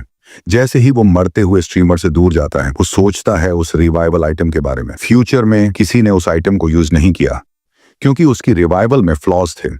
अब इन सब बातों को छोड़ भी दें तो आज का दिन कुछ ज्यादा ही हेक्टिक है। क्यों? क्योंकि आज की ऑडियंस कुछ खास है, एल्व्स, और वो सब जी हान को ही देख रहे हैं। जी हान को एल्व्स बिल्कुल पसंद नहीं, क्योंकि फ्यूचर में उन्होंने ह्यूमैनिटी की तबाही में बड़ा रोल प्ले किया था। लेकिन अभी जी हान कुछ कर नहीं सकता, उसे बस सामने खड़े लोगों से निपटना है। बाकी प्लेयर्स उससे काफी दूर खड़े हैं और लग रहा है जैसे वो उसे कोई आउटकास्ट समझ रहे हैं। जब जी हान उनकी तरफ देखता है तो सब डर के मारे भाग जाते हैं, और इसमें कोई हैरानी नहीं, क्योंकि उसने एक गोल्ड प्लेयर को 2 बार मार गिराया है। सबको पता है कि वो उसके सामने टिक नहीं पाएंगे। ये जी हान के लिए बुरी खबर है, क्योंकि इसका मतलब है कि उसकी हंटिंग एफिशिएंसी अब कम हो जाएगी, और अभी तो उसने एक डी रैंक होली आइटम भी हासिल किया था। अगर उसे डिवाइन वेपन्स के मैनिफेस्टेशन कंडीशंस पूरी करनी है तो उसे और फाइट्स करनी होंगी। तभी उसके स्टेटस विंडो में एक नई नोटिफिकेशन पॉपअप होती है। जी हान उसे पढ़कर हल्का मुस्कुराता है। उसे एक नया क्वेस्ट मिला है, गॉब्लिन चैंपियन के आसपास जमा हुए गॉब्लिन्स को मारने का। इसकी वजह से उसे फाइट कोटा पूरा करने का मौका मिल जाएगा, भले ही सारे प्लेयर्स उससे डरकर भाग रहे हों। एक पल में वो गॉब्लिन से घिर जाता है और लग रहा है जैसे वो पूरी तरह आउटनंबर्ड है, लेकिन अगले ही पल गॉब्लिन्स ही उससे डर के भागने लगते हैं, क्योंकि जी हान उन पर इतनी टेरिफाइंग स्पीड से चार्ज करता है। मॉन्स्टर्स चिल्ला चिल्ला कर हेल्प मांगते हैं, जब जी हान उन्हें अपने कुकिंग इक्विपमेंट से पीटता और भौंकता है। थैंक्स टू लगातार फाइटिंग, उसका डिवाइन कुकिंग सेट उसकी मूवमेंट्स पर रिएक्ट करने लगता है। ये सब सिर्फ इसलिए पॉसिबल हुआ क्योंकि उसने पहले ही इन आइटम्स के डिस्क्रिप्शंस अच्छे से पढ़ लिए थे, उससे पहले कि वो उन्हें इस्तेमाल करता। उसे सिर फोड़ना है, फिर दिल निकालना है, और ये सब एक स्पेसिफिक ऑर्डर में करना है ताकि वो आइटम्स सही से रिएक्ट करें। अच्छी बात यह है कि उसने गेम के खत्म होने से पहले ही ये सब समझ लिया था, लेकिन अभी जैसी हालत है सब कुछ बहुत ज्यादा टाइम ले रहा है। अगर वो ये थोड़ा पहले जान जाता तो शायद कुछ और गॉब्लिन्स बच जाते जिन पर वो अपने वेपन्स यूज कर सकता। पर चलो, अभी भी सब खत्म नहीं हुआ है। अब भी एक आखिरी गॉब्लिन बाकी है, और ये बाकियों से कहीं ज्यादा डेंजरस है। ये है गोब्लिन चैंपियन, और नॉर्मल गोब्लिन्स के कंपैरिजन में ये काफी बड़ा और ताकतवर है। पर इसके साइज और स्ट्रेंथ के बावजूद एक सॉलिड थप्पड़ उसके कुकिंग क्लब से खाने के बाद वो जमीन पर गिर पड़ता है। फिर जी हंट तुरंत उसका फायदा उठाता है और सीधे उसके दिल में छुरा घोंप देता है। चाहे जितना भी बड़ा हो, आखिर है तो बस एक गॉब्लिन ही, और इसी के साथ क्वेस्ट कंप्लीट हो जाता है। उसे मिलते हैं 500 अचीवमेंट पॉइंट्स और साथ में 1 पॉइंट डिवाइन पावर भी। लेकिन क्योंकि उसने इन आइटम्स का हेवी यूज किया है, अब उनके रैंक घटकर ई हो गए हैं, इसलिए अब शायद वो सिर्फ एक बार और डिवाइन पावर अर्न कर पाएगा। लेकिन मॉन्स्टर्स को हंट करना बहुत स्लो है, अब उसे प्लेयर्स को पकड़ना पड़ेगा, लेकिन वो सब उससे काफी दूर हैं। तो अब अगर वो खुद जी हंट के पास नहीं आ रहे तो जी हंट को ही उनके पास जाना पड़ेगा। अब तक जो कमेंटर्स क्वाइटली स्ट्रीम देख रहे थे वो सब बाहर आकर बोलने लगे कि जी हंट अब कितना स्केरी लग रहा है। लेकिन उन सब में से एक इंसान है जो बाकियों से ज्यादा परेशान है। वो है गोल्डन लाइट, जो जी हंट की स्ट्रीम बाहर से देख रहा है। वो एक खास कमेंट पर अटक जाता है जिसमें लिखा है, जी हंट 1000 बार बेहतर है तुमसे।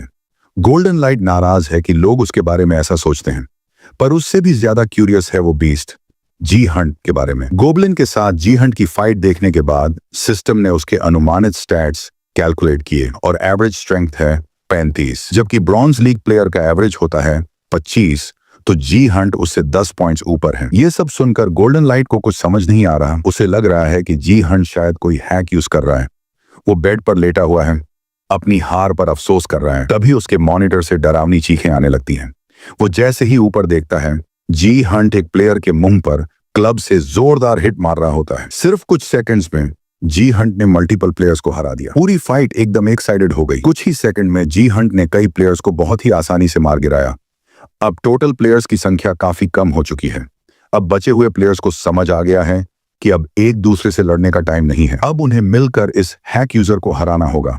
एक मेज और एक आर्चर मिलकर जी हंट को रोकने की कोशिश करते हैं, लेकिन उनकी अटैक्स इजीली ब्लॉक या डिफ्लेक्ट हो जाती हैं। काफी देर तक कोशिश करने के बाद वो लोग अटैक करना ही छोड़ देते हैं, क्योंकि अब उन्हें लगने लगा है कि कुछ भी काम नहीं कर रहा। अब वो लोग लड़ने की कोशिश भी नहीं करते, बस खड़े होके इस बीस्ट को डिसबिलीफ में देखते हैं, जब तक जी हंट उनके पास नहीं आता और उन्हें उनकी तकलीफ से आजाद नहीं कर देता। अब जी हंट के पास 10 किल्स हो चुके हैं और उसकी स्ट्रीम के व्यूअर्स जोर से चीयर कर रहे हैं इस कमाल के मोमेंट के लिए। इतनी ज्यादा किल्स के बाद उसका कुकिंग सेट फिर से रिएक्ट करता है और उसे एक और पॉइंट मिलता है डिवाइन पावर का। फिर आइटम्स एक बार और डाउनग्रेड होकर एफ रैंक हो जाते हैं। अब वो प्रैक्टिकली बेकार हो चुके हैं। इसी के साथ वो एक हिडन क्वेस्ट भी क्लियर कर लेता है, जिसका ऑब्जेक्टिव था कॉलोसियम में 10 किल्स करना। इसका रिवॉर्ड है 5000 अचीवमेंट पॉइंट्स। अब डिवाइन पावर और अचीवमेंट पॉइंट्स दोनों उसकी जेब में हैं। मतलब जी हंट ने ऑलमोस्ट सब हासिल कर लिया है जो वो चाहता था, लेकिन अभी भी कुछ मिसिंग है। उसे चाहिए कुछ ऐसा जो उसकी पावर को मैक्सिमम लिमिट तक बूस्ट कर सके। तभी उसकी नजर जाती है एक एपिक क्वेस्ट पर, जो उसे कहता है कि उसे शैडो क्वीन को ढूंढना है, जो कॉलोसियम मैप के स्पेक्टेटर्स के बीच छिपी है, और उसे प्रोवोक करना है। ब्रॉन्ज लीग में एपिक क्वेस्ट आना कोई नॉर्मल बात नहीं है, पर इससे भी ज्यादा इंपॉर्टेंट है उसके रिवॉर्ड। 50,000 अचीवमेंट पॉइंट्स और कॉन्स्टलेशन शैडो क्वीन का इंटरेस्ट। कॉन्स्टलेशन एक डिवाइन बीइंग होती है, जो एक तारे का रिप्रेजेंटेशन होती है। Battle.net में वो एक तरह की स्पॉन्सर्स होती हैं, जो ऐसे पावर्स देती हैं जो नॉर्मल प्लेयर्स कभी हासिल नहीं कर सकते। ऐसा लग रहा है जैसे डायमंड लीग की चीजें अभी ही उसके साथ हो रही हैं। अगर ऐसा है तो उसे शैडो क्वीन से मिलना ही पड़ेगा। अगर सिर्फ एक भी कॉन्स्टलेशन उसकी साइड में आ गई तो बाकी भी उस पर ध्यान देने लगेंगी। लेकिन जितने ज्यादा एल्व्स उसे साइड से घूर रहे हैं, क्या वो शैडो क्वीन को उनमें से पहचान पाएगा? गेम के बाहर की दुनिया भी अब जी हंट की इस सक्सेस से हैरान है। स्योंग जी हंट का कोलोसियम में 10 किल्स का रिकॉर्ड देश का पहला ऐसा रिकॉर्ड बना यून सीजन के बाद। ये न्यूज सोशल मीडिया पर वायरल हो गई और रिजल्ट ये हुआ कि उसे 10,000 नए सब्सक्राइबर्स मिले और उसकी स्ट्रीम्स पर अब 4,000 लाइव व्यूज तक आने लगे। जो लोग सोर्ड किंग फैमिली से थे और चाहते थे कि जी हंट फेल करे, अब वही लोग उसके फैंस बन गए। अब सारा रिजेंटमेंट शिफ्ट हो चुका है गोल्डन लाइट की तरफ, जो अनजाने में जी हंट के स्टारडम की सीढ़ी बन गया। अब उसकी रेप्यूटेशन बिल्कुल गटर में जा चुकी है और वो सोच रहा है कि अब वो क्या कर सकता है। ऑप्शंस कम हैं, तो अब गोल्डन लाइट ने फैसला किया है कि वो भी जी हंट के साथ जुड़ जाएगा। अब वो चाहता है कि वो खुद बन जाए जी हंट का एडिटर और उसे बनाए बैटल ट्यूब का सबसे बड़ा स्टार। सोर्ड पैलेस में सीए अपने अंकल को डिसबिलीफ में देख रही है। उसने जो फाइट दोपहर में देखी थी, उसे अब भी यकीन नहीं हो रहा कि उसके अंकल इतने स्ट्रांग कैसे हो गए। उसे थोड़ी देर के लिए दूसरे प्लेयर्स पर तरस आने लगा था, क्योंकि ये सब कुछ ग्रीफिंग जैसा लगने लगा था। कई लोग जी हंट की स्ट्रीम पर डोनेशन देना चाहते थे, लेकिन उसका डोनेशन लिंक ब्लॉक्ड था, क्योंकि उसने स्ट्रीम एकदम अचानक से शुरू कर दी थी, तो उसने कोई सेटअप नहीं किया था। अब क्योंकि वो सेटअप नहीं कर पाया था, सी आह ने उसे सलाह दी कि वो डोनेशन की मिनिमम फी बढ़ा दे। अगर बहुत ज्यादा डोनेशंस आने लगे तो उसका ध्यान भटक जाएगा। तो सी ए ने कहा कि अमाउंट इतना हाई रखो कि अननेसेसरी डोनेशंस ना आए। जी हंट मान गया और उसने मिनिमम डोनेशन सेट कर दी 10,000 गीपी, जो कि एक्चुअल में है 10,01,001। जब सी आ सोच रही होती है ये 10,01,001 सच में है भी या नहीं, जी हंट उस समय पूरा ध्यान लगाए बैठा होता है शैडो क्वीन की एपिक क्वेस्ट के बारे में सोचते हुए। उसे अब उस मिस्टीरियस फिगर को ढूंढना है और उसे प्रोवोक करना है, लेकिन इतनी भीड़ में वो सोच ही नहीं पा रहा कि उसे ढूंढे तो कैसे। सिया उसकी कॉन्सेंट्रेटेड एक्सप्रेशन देखती है और पूछती है, तू चाहे तो मैं तेरी हेल्प कर दूं। उसकी ये केयरिंग एटीट्यूड देखकर जी हंट को उसकी माँ की याद आ जाती है।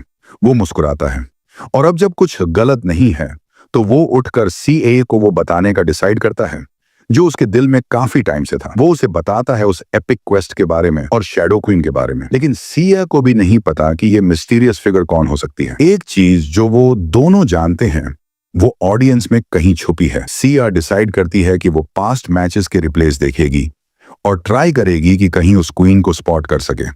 अब जब उसने हेल्प लेने का डिसीजन ले ही लिया है तो सब शायद थोड़ा स्मूथ चले, पर फिर भी जी हंट को थोड़ा बुरा लग रहा है कि उसे सिया से हेल्प मांगनी पड़ी, क्योंकि शैडो क्वीन को ढूंढना मतलब सुई को भूसे के ढेर में ढूंढना। अब जब सिया उस काम में लग गई है तो जी हंट के पास थोड़ी फुर्सत है कि वो अपने बाकी पेंडिंग काम निपटा सके। अचीवमेंट्स पॉइंट्स जो उसने इकट्ठा किए थे उनसे वो एक और क्लास स्लॉट खरीदता है। अब टाइम आ गया है कि वो एक नई क्लास ऐड करे और नए पावर्स हासिल करे। उसके पास 3 ऑप्शंस हैं, वॉरियर, आर्चर और मेज, और इन तीनों में से वो चूज करता है मेज बनना। जैसे ही वो मेज क्लास ऐड करता है उसे अपने दिल से एक नई एनर्जी निकलती हुई महसूस होती है। ये डिवाइन पावर से अलग है और इसके साथ उसे मिलते हैं कुछ नई एबिलिटीज। उसने मैज क्लास इसलिए चुनी क्योंकि उसने पहले से सपोर्टर क्लास ले रखी है और इन दोनों के कॉम्बिनेशन से ही मिलती है एक यूनिक स्टैट जिसका नाम है फोर्स। रिग्रेशन से पहले वो अक्सर बैरन की ड्रंकन टॉक्स सुनता था। एक दिन बैरन ने अपनी शराबी हालत में उसे काफी बकवास बातें बताई थी, जैसे कि अगर जी हंट पहले नेचुरलाइज्ड होता तो वो उसे अमेरिकन मानता। लेकिन उसी दिन बैरन ने कुछ इंपॉर्टेंट भी बताया था, उसकी स्किल फोर्स जो उसने डिवाइन पावर और माना को परफेक्टली कंबाइन करके हासिल की थी। ये कोई आसान चीज नहीं है क्योंकि बैरन पूरी दुनिया में एक लौता प्लेयर है जिसके पास 2 क्लासेस हैं। किसी और के लिए तो ये पॉसिबल ही नहीं है। बैरन को ये एडवांटेज मिला है उसके SSS रैंक गिफ्ट से जो उसे देता है 2 स्टेटस विंडोज। जी हंट ने उस वक्त पूछा था, क्या ये इन्फो मेरे पास होनी भी चाहिए? बैरन ने हंसते हुए कहा था, बताने दो, कोई फर्क नहीं पड़ेगा क्योंकि दुनिया में सिर्फ मैं ही 2 क्लासेस रख सकता हूँ। हाँ, बैरन एरोगेंट जरूर था पर जो वो कह रहा था वो झूठ नहीं था। फोर्स एक ऐसी ताकत है जो पूरा स्पेस डोमिनेट कर सकती है। लेकिन अब बैरन अकेला नहीं है। जी हंट को सारी रिक्वायरमेंट्स पता है और अब उसने उन्हें फुलफिल भी कर लिया है। ये वही पावर है जिसने बैरन को वर्ल्ड रैंक 1 बनाया था, भले ही उसका कंट्रोल और यूटिलाइजेशन बेकार हो। अब अगर जी हंट को आने वाले समय के लिए प्रिपेयर होना है तो उसे ये पावर हर हाल में हासिल करनी होगी। इस फोर्स को अनलॉक करने के लिए उसे डिवाइन पावर को अपनी हैंड्स में कॉन्सेंट्रेट करना होगा और अपनी माना को दिल से हाथों तक फ्लो करना होगा जहां ये दोनों पावर्स कंबाइन हो पाए। अगर वो इसे परफेक्टली मिक्स कर पाया बिना कोई लीक किए तो वो इस पावर को अचीव कर लेगा। कुछ सेकंड के लिए ऐसा लगता है कि वो सफल हो गया है, लेकिन तभी उसके हाथ में घूम रही एनर्जी एक्सप्लोड करती है और वो दीवार से टकराता है। लगता है वो फेल हो गया। सिर्फ ताकत से वो इस पावर को पकड़ नहीं सकता, कुछ मिसिंग है। शायद उसे और ज्यादा माना चाहिए या फिर उसका लेवल लो है। पर एक बात तो स्पष्ट है, कुछ ना कुछ अभी भी कमी है। शायद असली मुद्दा यह है कि वो पावर को हाथों में रख ही नहीं सकता। तो फिर अगला सबसा विकल्प है उसे अपनी बॉडी के अंदर स्टोर करना। अगर वो डिवाइन पावर को जो अपर डैंटियन से शुरू होती है सेंट्रल डैंटियन की मना के साथ कंबाइन कर सके और जब भी वो दोनों मिक्स न कर पाए तब लोअर डैंटियन की ताकत से स्टेबलाइज कर सके तो वो परफेक्ट फ्यूजन अचीव कर पाएगा। अगर वो इस स्टेट में पावर को कंप्रेस कर दे तो वो नई शक्ति अनलॉक हो जाएगी।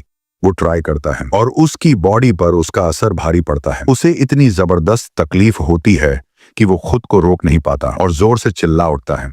तभी सिस्टम की नोटिफिकेशन आती है, you have begun the unification of the 3 डैंटियंस। लेकिन लगभग तुरंत एक वार्निंग आती है, आपकी सीमा पार कर ली है, continuing will result in death. नीचे से अपने अंकल की चीखें सुनती है और तुरंत उठकर भागती है उसकी तरफ। उधर जिहान अब भी उस इंटेंस दर्द को फील कर रहा है क्योंकि वो डिवाइन पावर और माना को फोर्स में बदलने की कोशिश कर रहा है। यूनिफिकेशन के लिए कंडीशंस बहुत स्ट्रिक्ट हैं और तीनों डैंटियंस की नेचर बिल्कुल अलग होती है। साथ ही सारे स्टैट्स का एवरेज 100 या उससे ऊपर होना चाहिए ताकि प्रोसेस स्मूथ हो। अगर कोई इन स्टैंडर्ड से नीचे होते हुए ये फ्यूजन ट्राई करता है तो उसकी जान भी जा सकती है। सिया अपने अंकल के रूम की तरफ दौड़ती है। उसकी आवाजें और ज्यादा तेज हो जाती हैं। वो उसे पुकारती है पर कोई जवाब नहीं आता। वो जैसे ही उसके रूम में पहुंचती है उसे सरप्राइजिंगली जी हंट ठीक ठाक हालत में मिलता है। वो कैजुअली बोलता है कि उसे बस सिर दर्द था इसलिए वो जोर से चिल्ला रहा था। लेकिन सिया को यकीन नहीं होता। वो साफ समझ सकती है कि कुछ ज्यादा ही सीरियस था। वो उसे ब्लफ करते देखती है, लेकिन जी हंट तभी रुक जाता है जब उसे लगता है कि सिया सच में परेशान हो गई है। अचानक सिया रोने लगती है। वो कहती है कि उसे डर लग गया था। उसे लगा कि उसके अंकल को कुछ हो गया। वो भागकर इसीलिए आई थी क्योंकि वो डर गई थी। जी हंट को एहसास होता है कि उसने CA के बारे में सोचकर एक्ट नहीं किया, और अब जब सब ठीक लग रहा है वो उससे दोबारा पूछती है, तू सच में ठीक है ना? इस बार जी हंट सीरियसली जवाब देता है, हाँ मैं ठीक हूं। और फिर वो उससे माफी मांगता है कि उसने उसे इतनी टेंशन दे दी। सिया आंसू पोंछती है और उसे एक हल्की सी छाती पे थपकी देती है, जैसे कह रही हो अब सब ठीक है। इसके बाद वो फिर से शैडो क्वीन को ढूंढने निकल जाती है और जी हंट उसकी जाती हुई पीठ को देखकर मुस्कुरा देता है। अब उसे समझ आ गया है कि सिया के लिए वो अपनी कमजोरियां बार बार नहीं दिखा सकता। अब बात करें पावर की, तो डेंटायंस का कंसोलिडेशन फेल हो गया क्योंकि उसका लेवल और अनुभव दोनों लो हैं। लेकिन फिर भी उसने वो पावर हासिल कर ली है जो वो चाहता था। डिवाइन पावर प्लस माना को फ्यूज करके अब जिहान को मिल गई है वो यूनिक स्टैट फोर्स। तीनों डेंटियंस के बीच लिंक बहुत वीक है, पर फिर भी वो कनेक्शन बना हुआ है। वो अपना स्टेटस विंडो खोलता है और उसे कुछ अजीब दिखता है। फोर्स स्टैट अभी अभी अनलॉक हुआ है, पर वो स्टार्ट हो रहा है लेवल 12 से, क्योंकि डेंटियंस की वीक लिंकिंग है। मार्शल पावर और फोर्स अब शेयर्ड वैल्यूज यूज करेंगे। मतलब अगर वो मार्शल पावर एक पॉइंट बढ़ाएगा तो फोर्स भी ऑटो अपग्रेड हो जाएगा। वो इसे टेस्ट करता है, मार्शल पावर को बढ़ाकर लेवल 14 करता है और फोर्स भी साथ में 14 तक बढ़ जाता है। ये तो जैसे चीट कोड मिल गया हो। फोर्स अकेले में ही एक पावरफुल स्टैट है, लेकिन अब वो इसे बहुत आसानी से अपग्रेड कर सकता है। अगर ये बेनिफिट्स एक वीक कनेक्शन से मिल रहे हैं तो सोचो, अगर तीनों डेंटियंस पूरी तरह फ्यूज हो जाएं तो फायदा कितना क्रेजी होगा। वो एक्साइटमेंट में है, पर उसे पता है कि अभी वो रिस्क नहीं ले सकता, क्योंकि अगर वो फिर से ट्राई करेगा तो शायद इस बार वो सच में मर जाए। अब जब उसे वो मिल गया है जो वो चाहता था, तो अब ज्यादा पुश करने की जरूरत नहीं है। अब नेक्स्ट स्टेप वो ट्राई करता है एक मेज स्किल। वो फायर बॉल समन करता है। एक छोटी सी आग की लॉ प्रकट होती है और सिस्टम बताता है कि उसके पास माना कम है, इसलिए बड़ी स्पेल्स वो मेंटेन नहीं कर सकता। ये छोटी सी फ्लेम बड़ी क्यूट है, पर बैटल में इसका कोई काम नहीं। अगले दिन सुबह जिहान की नींद खुलती है जब सनलाइट उसके कमरे में आती है। जैसे ही वो आंखें खोलता है, सिस्टम बताता है, You have gained 10 divine power. Holy items of D rank and below will no longer grant divine power. अब से डिवाइन पावर सिर्फ सी रैंक और उससे ऊपर के आइटम्स से ही मिलेगी। कल रात उसने 2 होली आइटम्स खरीदे थे और सोते वक्त उन्हें अपने पास रखकर सोया ताकि उनसे कोई पावर मिले। लेकिन लगता है अब उसकी लिमिटेशंस उसका पीछा कर रही हैं। अब से उसे अपने बचे हुए आइटम्स को सेकंड हैंड मार्केट में बेचकर ही प्रॉफिट कमाना होगा। वो अपने रूम से बाहर आता है और आवाज लगाता है, से तू जागी है क्या? कोई जवाब नहीं आता तो वो नीचे जाता है और देखता है कि सिया सोफा पर बैठी है। उसके कानों में ईयरबड्स हैं और उसकी गोद में लैपटॉप रखा है। उसकी आंखों के नीचे डार्क सर्कल्स और थका हुआ एक्सप्रेशन देखकर साफ पता चल रहा है कि उसने पूरी रात नींद नहीं ली। सिया उसे बताती है कि उसने सारी रात शैडो क्वीन को ढूंढने में निकाल दी। जिहान को थोड़ी गिल्ट फील होती है कि उसे सिया को यह सब करने देना पड़ा, लेकिन ऐसा लग रहा है कि उसकी मेहनत पूरी तरह बेकार नहीं गई। वो उसे एक क्लिप दिखाती है एक और स्पीसीज की फैन कैम से, जो एक ऐसा बैटल ट्यूब चैनल है जो दूसरी स्पीसीज को फोकस करता है जो उनके गेम्स देखने आती हैं। इस चैनल का एक स्पेशल गिफ्ट है स्कोप, जो उनके स्ट्रीमिंग कैमरास को सुपर जूम इन करने की एबिलिटी देता है। इसी स्कोप की हेल्प से CA ने उस मैच की रिप्ले में एक इंपॉर्टेंट क्लू देखा जिसमें जिहान खेल रहा था।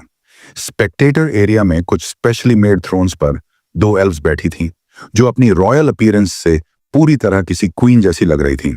उनमें से एक खास तौर पर एक डार्क एल्फ ऐसी दिख रही थी जैसे वो किसी रॉयल ब्लड लाइन से हो। जिहान भी मानता है कि इसमें कुछ सच्चाई हो सकती है, लेकिन अभी भी फाइनल कंक्लूजन निकालना थोड़ा जल्दी होगा। सिया कहती है कि वो बाकी रिकॉर्डिंग्स भी देखेगी ताकि और क्लूज मिल सकें। जिहान को लगता है कि कोई कॉन्स्टेलेशन इतनी इजीली नहीं मिलेगी, लेकिन सिया बड़े कॉन्फिडेंट और प्रोफेशनल टोन में कहती है कि वो नेक्स्ट डे से इंटरनेशनल वीडियोस भी चेक करेगी। इतना ही नहीं, वो जिहान को ऑफर देती है कि उसके कुछ वीडियोस भी एडिट कर देगी ताकि वो बैटल ट्यूब पर अपलोड कर सके। उसका कहना है कि उसे वीडियो एडिटिंग करना आता है, क्योंकि बचपन में वो अपने पापा के वीडियोस मजे से देखा करती थी। पापा का नाम सुनते ही जिहान थोड़ी देर के लिए फ्रीज हो जाता है। उसे फिर से याद आता है कैसे कोई बाप अपनी बेटी को बिना किसी वजह के छोड़ सकता है। 2 दिन पहले ही जब जिहान की कॉन्वर्सेशन गवर्नमेंट ऑफिशियल यूनसिक से हो रही थी, तब यूनसिक ने उसे बताया कि शायद उसे पता है कि वो औरत कौन थी जिसने सोर्ड किंग को अपने साथ ले लिया। उसका नाम था आइडो शिजुरू, जिसके पास एक एसएसएस रैंक का गिफ्ट है, वुमन ऑफ मैचलेस ब्यूटी। हो सकता है कि यून से जिन उस स्किल की वजह से उसके जाल में फंस गया हो।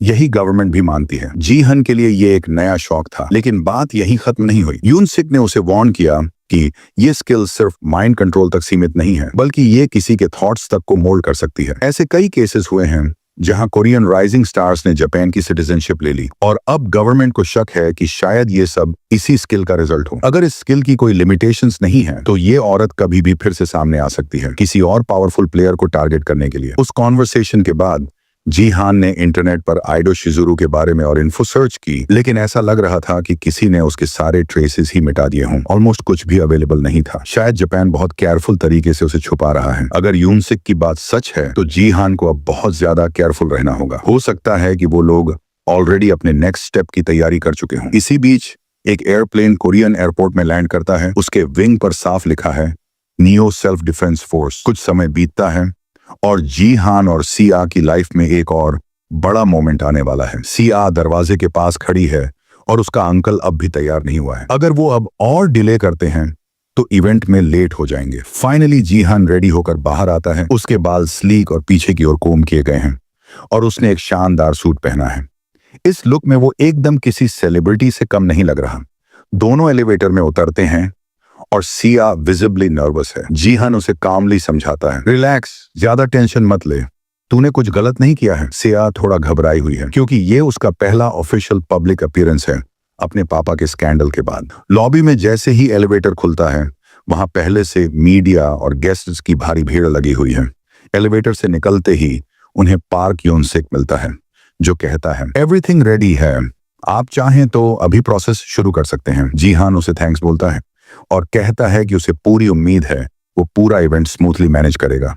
यही वही रिक्वेस्ट थी जो जीहान ने यूनसिक से की थी जब वो लोग सोर्ड किंग की लेगेसी और उसके आइटम्स को लेकर बात कर रहे थे। जीहान ने उनसे कहा था सोर्ड किंग की रेयर आइटम्स की एक पब्लिक ऑक्शन रखवाई जाए ताकि जापान को अट्रैक्ट किया जा सके। जो आइटम्स ऑक्शन में रखे गए हैं वो सब जीहान ने खुद केयरफुली चूज किए थे ताकि जापान की इंटरेस्ट को टारगेट किया जा सके। मेन आइटम है यून सेजिन का बैटल कनेक्टर, जिसमें 99% पेन रिडक्शन की एबिलिटी है और उसके साथ उसकी सारी बैटल डेटा स्टोर भी। साथ ही यून सीजन की स्ट्रेटेजिक बैटल एनालिसिस भी शामिल है, जिसमें ईस्ट एशिया के हाई रैंकिंग प्लेयर्स का डिटेल्ड रिव्यू है।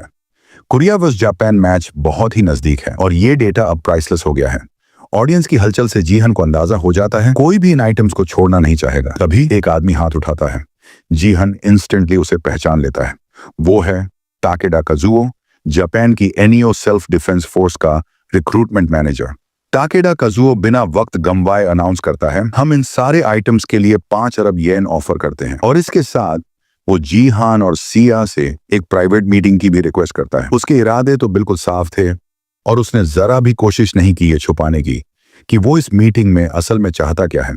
लेकिन जीहान ऐसे गेम्स खेलने के मूड में नहीं था। उसने सीधा उस आदमी से कहा, अगर तुम्हें कुछ कहना है तो यही सबके सामने कहो, इतने बड़े हादसों के बाद ये प्राइवेट मीटिंग्स का टाइम नहीं है। ताकेडा जीहान की तीखी नजर से इतना घबरा गया कि माथे से पसीना पोंछने लगा। फिर उसने हमारे एमसी को एक तरह की धमकी दी, अगर आप ऐसे अग्रेसिव रहेंगे तो फिर किसी और को बीच में आना पड़ सकता है। और तभी ताकेडा के पीछे चुपचाप खड़ी बॉडीगार्ड एक पल में आगे आई और जीहन की गर्दन पर तलवार रख दी। उसका नाम था शैडो। वो भले ही सोर्ड किंग जैसी ना हो, लेकिन फिर भी एक बेहतरीन प्लेयर थी।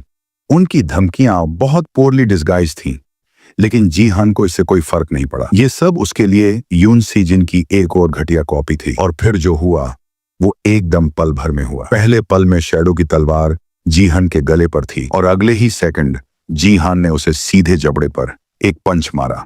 वो पीछे की तरफ लड़खड़ा गई।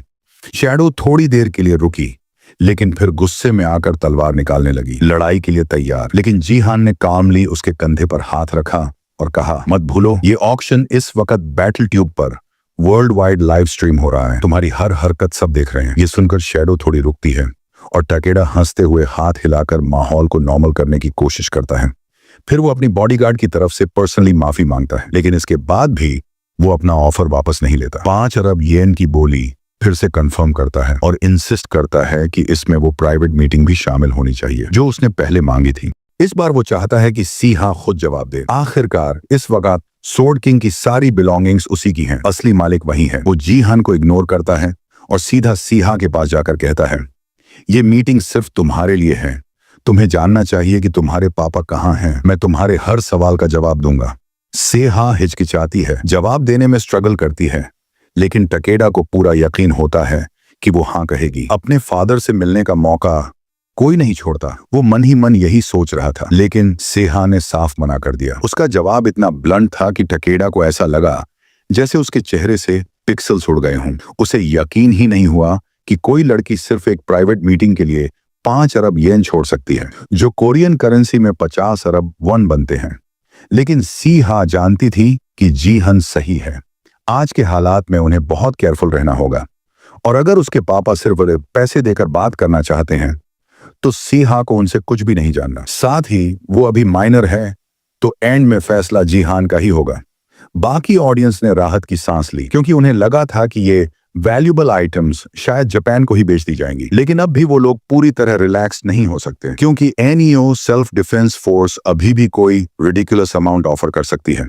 टकेडा धीरे से सांस लेता है और मानता है कि उसकी मीटिंग रिजेक्ट हो चुकी है, लेकिन फिर भी वो आइटम्स के लिए 5 अरब येन की बोली लगा देता है। उसके मुताबिक प्राइवेट मीटिंग तो बस एक पर्सनल एक्स्ट्रा थी, और वो ऑफर उसे सोर्ड किंग ने खुद दिया था। फिर वो सीहा को एक लेटर देता है, यून से जीन की तरफ से पर्सनली लिखा हुआ। लेटर पर इटो रियुहाई की सील भी लगी थी। सीहा जैसे ही लेटर पकड़ती है, उसका चेहरा उतर जाता है। फिर टकेडा सबके सामने कोरियन बैटलनेट के बाकी स्टेक होल्डर्स से पूछता है, क्या आपके पास इतने भी पैसे नहीं हैं कि आप इस बिड से कम्पीट कर सकें? जीहान को टकेडा की ये टैक्टिक्स अच्छे से पता है। पिछले जन्म में ये आदमी यूएसए में बैंड था, फिर भी वो सस्पिशियसली अच्छे तरीके से फॉरेन प्लेयर्स को रिक्रूट करता था, इसलिए उसे जापान का कैलामिटी कहा जाता था। जीहान को शक है कि इसका सीधा कनेक्शन है उस प्लेयर से जिसके पास है woman of matchless beauty skill. लेकिन ऑक्शन के रूल्स साफ हैं, अगर कोई उस प्राइस को बीट नहीं कर पाया तो जीहान को उस आदमी से कॉन्ट्रैक्ट साइन करना ही पड़ेगा। एटमॉस्फेयर बहुत टेंस था। जापान ने आइटम्स इतनी आसानी से ले लिए जैसे पहले से तय हो। मीडिया में ये बहुत खराब दिखेगा और लोग सोचने लगे, हम यहाँ आए ही क्यों थे? जीहान चाहता है कि कोई टर्निंग पॉइंट आए, कोई बदलाव हो, और तभी सेहा माइक पर जाती है और बोलना शुरू करती है। वो लेटर जो रियुहाई ने उसे भेजा था सबके सामने पढ़ रही थी, साथ ही साथ उन हजारों लोगों को जो जीहान की लाइव स्ट्रीम देख रहे थे। लेटर में लिखा था, मुझे पता चला कि तुम सोर्ड पैलेस को डोनेट करना चाहती हो। मैं तुमसे बहुत डिसअपॉइंटेड हूँ। ये 5 अरब येन मेरा आखिरी एसेट है तुम्हारे लिए, और अब से हमारे बाप बेटी का रिश्ता खत्म। लेटर पढ़ते पढ़ते सीहा की आंखों से आंसू बहने लगे। उसकी हैंड राइटिंग देखकर जीहान समझ गया ये लेटर असली है। वो नजरें फेर लेता है। उसकी भांजी स्टेज पर खड़ी होकर रो रही थी। जीहान को याद आता है वुमन ऑफ मैचलेस ब्यूटी एक मेंटल मैनिपुलेशन स्किल है जो मेंटल कॉन्क्वेस्ट से भी ऊपर है। शायद उसी स्किल ने यून से जिन को इतना अंधा बना दिया। जीहान को उस आदमी से हमेशा नफरत थी, लेकिन वो एक अच्छी बात जानता था, वो सीहा के लिए एक डिपेंडेबल फादर जरूर था कभी, लेकिन अब उसने अपनी बेटी के साथ ये कर दिया। सीहा ने रोना बंद किया और लेटर के टुकड़े टुकड़े कर दिए। फिर उसने टकेडा से कहा, रियुहाई को मैसेज देना, मैंने उसके दिए हुए पैसे एक्सेप्ट कर लिए हैं और मैं इस रिश्ते को खत्म करके बहुत खुश हूँ। फिर उसे थोड़ा गिल्ट होता है, मैंने ये पेपर फाड़ दिए, अब क्लीनर्स को तकलीफ होगी। जीहान मुस्कुराकर कहता है, चिंता मत कर, आई गॉट दिस। वो अपनी फोर्स स्किल से सारे टुकड़े इकट्ठा करता है और फिर फायर स्किल से जला देता है। फायर एक मेज स्किल है और सब लोग अब और कंफ्यूज्ड हैं कि जीहान के पास आखिर कौन कौन सी पावर्स हैं। कम्बैट में वो वॉरियर है, माना में मेज, और डिवाइन पावर तो सपोर्ट क्लास वाली है। टकेडा उसे देखता है और सोचता है ऐसा आदमी जापान के लिए होना चाहिए। लेकिन टकेडा ही अकेला नहीं था, और भी रिक्रूटर्स आते हैं, अपने कार्ड्स जीहन को देते हैं, क्योंकि उन्हें पता है कि वो अभी किसी गिल्ड में नहीं है। सब उसे रिक्रूट करना चाहते हैं। जीहन थोड़ा ओवरवेल्म्ड हो जाता है, उसे हर कोई अपनी तरफ खींच रहा है, और तभी पीछे से सेया की आवाज आती है। वो उसे जवाब देना चाहता था, मैं बाद में आता हूं, लेकिन तभी उसने देखा सेया की हालत ठीक नहीं लग रही थी। वो लड़खड़ा कर गिर जाती है बेहोश। जीहन लॉबी से दौड़ता है और उसे पकड़ लेता है। घबराहट में उसे गोद में लेकर होल्ड करता है। थोड़ी देर बाद सेया की आंखें खुलती हैं और वो धीरे से कहती है, रिलैक्स, मैं तो एक्ट कर रही थी। मुझे लगा तुम भीड़ में परेशान हो रहे हो, तो मैंने सोचा थोड़ा ड्रामा कर दूं। गार्ड्स रिक्रूटर्स को रोक रहे थे और जीहान सेया का ध्यान रख रहा था। अब जब उसे पता चला कि वो ठीक है, उसने चैन की सांस ली। लेकिन जो लोग लाइव स्ट्रीम देख रहे थे वो सब सिया की हालत का ब्लेम डाल रहे थे ईटो र्यूहेई पर, जिसने इतना हार्टलेस लेटर भेजा। अब जीहन के पास इवेंट छोड़ने का एक्सक्यूज था, अपनी नीस की तबीयत। वो ऑक्शन ऑफिशियली खत्म करता है और सेया को उठाकर बाहर ले जाता है। सेया भी कहती है, मुझे बस वापस पेंट हाउस जाना है और रेस्ट चाहिए। जब वो दोनों जा रहे होते हैं, टकेडा एक आखिरी बार कोशिश करता है। वो अपना कार्ड एक्सटेंड करता है और कहता है, क्या हम फिर प्रॉपर्ली मिल सकते हैं कभी? लेकिन जीहान कार्ड की तरफ देखता तक नहीं, वो फोर्स से उसे खींचता है और उसके सामने ही उसके टुकड़े कर देता है। यही था जीहान का जवाब और ये कभी नहीं बदलेगा। दुनिया की चौथी सबसे बड़ी गिल्ड का रिक्रूटमेंट लीडर, उसे एक कोरियन ब्रॉन्ज प्लेयर ने रिजेक्ट कर दिया। टकेडा अंदर से बौखलाया हुआ था, और वो होता भी अगर वो इतना क्रीपी ना होता। वो अजीब सी मुस्कान चेहरे पर लाता है, टाई ठीक करता है और सोचता है, जीहन में सच में असली पावर है। एक ऐसी पावर जो उसके हाथ से बिजनेस कार्ड छीनकर पलक झपकते ही फाड़ सकती है। सिर्फ ये पावर ही उसे कोरिया में रिक्रूट करने के लिए काफी है। और अभी तो वो सिर्फ ब्रॉन्ज रैंक पर है, यानी फ्यूचर में उससे कहीं बड़ा बनने वाला है। टकेडा अब और ज्यादा डिटरमिन्ड है जीहान को किसी भी हाल में अपनी साइड पर लाने के लिए। दूसरी तरफ एलिवेटर की कॉरिडोर में सिया और उसके अंकल एक जोरदार हाई फाइव करते हैं उनके एक्टिंग परफॉर्मेंस के लिए। लॉबी कॉरिडोर में चलते चलते बात कर रहे होते हैं, तभी जीहान को अचानक एक डोनेशन अलर्ट आता है। मैसेज देखकर पता चलता है डोनेशन भेजने वाला कोई और नहीं, खुद टकेडा है। और ये तब जब जीहान ने ब्रॉडकास्ट ऑलरेडी बंद कर दिया था। सिया को उसका टोन बेहद क्रीपी लगता है और जीहान सीरियसली कंसिडर करता है कि उसे ब्लॉक कर दे, भले ही डोनेशन कितनी भी बड़ी क्यों ना हो। उनकी कॉन्वर्सेशन इंटरप्ट होती है जब कोई आवाज दोनों को बुलाती है। वो थी हायेयोन और उसके साथ उसकी बॉडीगार्ड गयांग। हायेयोन खुद को इंट्रोड्यूस करती है, मैं डाइवर्जेंट गिल्ड की 3rd डिपार्टमेंट हेड हूँ। हालांकि वो प्रोफेशनल स्माइल के साथ मिलती है, लेकिन गयांग के चेहरे पर एक्साइटमेंट बिल्कुल नहीं थी। वो जीहान से माफी मांगती है कि ऐसे हालात में उससे मिलने आ गई। जीहान उसे कहता है, तुम्हें तो यहाँ एंट्री नहीं मिलनी चाहिए थी जब तक तुम्हारा हमसे डायरेक्ट कनेक्शन ना हो। लेकिन फिर भी समहाउ वो सिक्योरिटी से निकलकर अंदर आ गई थी। जीहान को उसकी आवाज थोड़ी जानी पहचानी लगती है, जैसे कहीं पहले मिल चुका हो। हायेयोन बताती है कि उसकी Battle.net डिपार्टमेंट से डीप टाइज हैं और उसी कनेक्शन की वजह से वो यहाँ तक पहुंची। उसके अंदर कॉन्फिडेंस तो बहुत है और एटीट्यूड इतना बोल्ड है कि थोड़ी शेमलेस लगती है। जीहन सोचता है, ऐसा बिहेवियर तो मैंने पहले भी देखा है। वो उसे ऑब्जर्व करता है और फिर याद आता है वो उसकी पास्ट लाइफ की पुरानी दोस्त है जो हमेशा मास्क पहनती थी। सेया जीहान के चेहरे के स्टन्ड एक्सप्रेशन को देखकर समझती है, ओह इसको तो क्रश हो गया है। लेकिन जीहान को कुछ और टेस्ट करना है। वो कोट करता है एक लाइन जो उसने उसे अपनी पास्ट लाइफ में कहते सुना था, the world is full of possibility, ignore करना मुश्किल होता है। ये कोट दोस्तोयेव्स्की का है जो गैम्बलिंग एडिक्शन के लिए जाना जाता था। जीहान उसे सीधा पूछता है, तुम्हें ये कोट पसंद है? तभी गायंग सामने आकर प्रोटेक्टिवली खड़ी हो जाती है और डिमांड करती है, तुम हो कौन? हायेयोन की गैम्बलिंग फीवर एक ऐसा सीक्रेट है जो सिर्फ कुछ गिने चुने लोगों को पता है। आउटसाइडर को इसके बारे में पता नहीं होना चाहिए। बस यही वो कॉन्फर्मेशन थी जिसकी जीहान को जरूरत थी। अब कन्फर्म हो चुका था, हायेयोन ही असली में जीरो है, अमेरिकन फर्स्ट की मैनेजर। जीहान की पास्ट लाइफ में वो गिल्ड में उसके अलावा एकमात्र कोरियन थी। वो ड्रिंकिंग और गैम्बलिंग के लिए फेमस थी, फिर भी वो अपनी वॉइस एबिलिटी से सेकंड स्ट्रिंग गिल्ड मास्टर तक बनी। वॉइस एबिलिटी शुरू में सिर्फ एक्सपीरियंस बफ देती थी, लेकिन ट्यूटोरियल के बाद जब स्किल्स इवॉल्व हुई तो वॉइस एबिलिटी की वैल्यू स्काई रॉकेट कर गई और वॉइस यूजर्स में सबसे ज्यादा पावरफुल थी जीरो। अब प्रेजेंट में जब जीरो यानी ली हेयोन का ये सीक्रेट खुला तो वो विजिबली क्रिंज करती है। डिवर्जेंट गिल्ड ने जीरो और प्लम ब्लॉसम दोनों को रिक्रूट कर लिया था। ये उनकी साइड के लिए बहुत बड़ी बात है। अभी सिर्फ ट्यूटोरियल में ही जीहान तुरंत अपनी नॉलेज कवर करता है, ओह मैंने तुम्हें अपने एक लाइव स्ट्रीम में देखा था, तुम्हारा चैट याद रह गया इसलिए पूछ लिया। फिर वो माफी मांगता है, सॉरी शॉक देने का इंटेंशन नहीं था। हायेयोन गला साफ करती है और कोशिश करती है कि ऑकवर्ड कॉन्वर्सेशन जल्दी खत्म हो। जीहान उसके रिएक्शंस देखकर मुस्कुरा देता है और ये देखकर सिया को और यकीन हो जाता है, पक्का अंकल को ये लड़की पसंद आ गई है। अब जब माहौल थोड़ा कंफर्टेबल हो गया, हायेयोन और कॉन्फिडेंटली जीहान के पास आती है। वो कहती है, मुझे लगता है हम दोनों की मुलाकात फिर होगी। फिर अपना फोन निकालती है और जीहान की तरफ बढ़ा देती है। उसका मकसद साफ है, वो जीहान को डाइवर्जेंट गिल्ड में इन्वाइट करना चाहती है और चाहती है कि वो दोनों प्राइवेटली फिर मिलें। सेया एक्साइटमेंट में ऑलमोस्ट स्क्वील कर देती है। ओ माय गॉड, एक और नया अंट आ गया। हेयोन भी सोचती है मैंने जीहान पर लास्टिंग इंप्रेशन छोड़ दिया है। वो गायंग की तरफ देखती है जो पास्ट में जीहान से रिजेक्ट हो चुकी थी। सब कुछ परफेक्ट था, बस एक बात छोड़कर।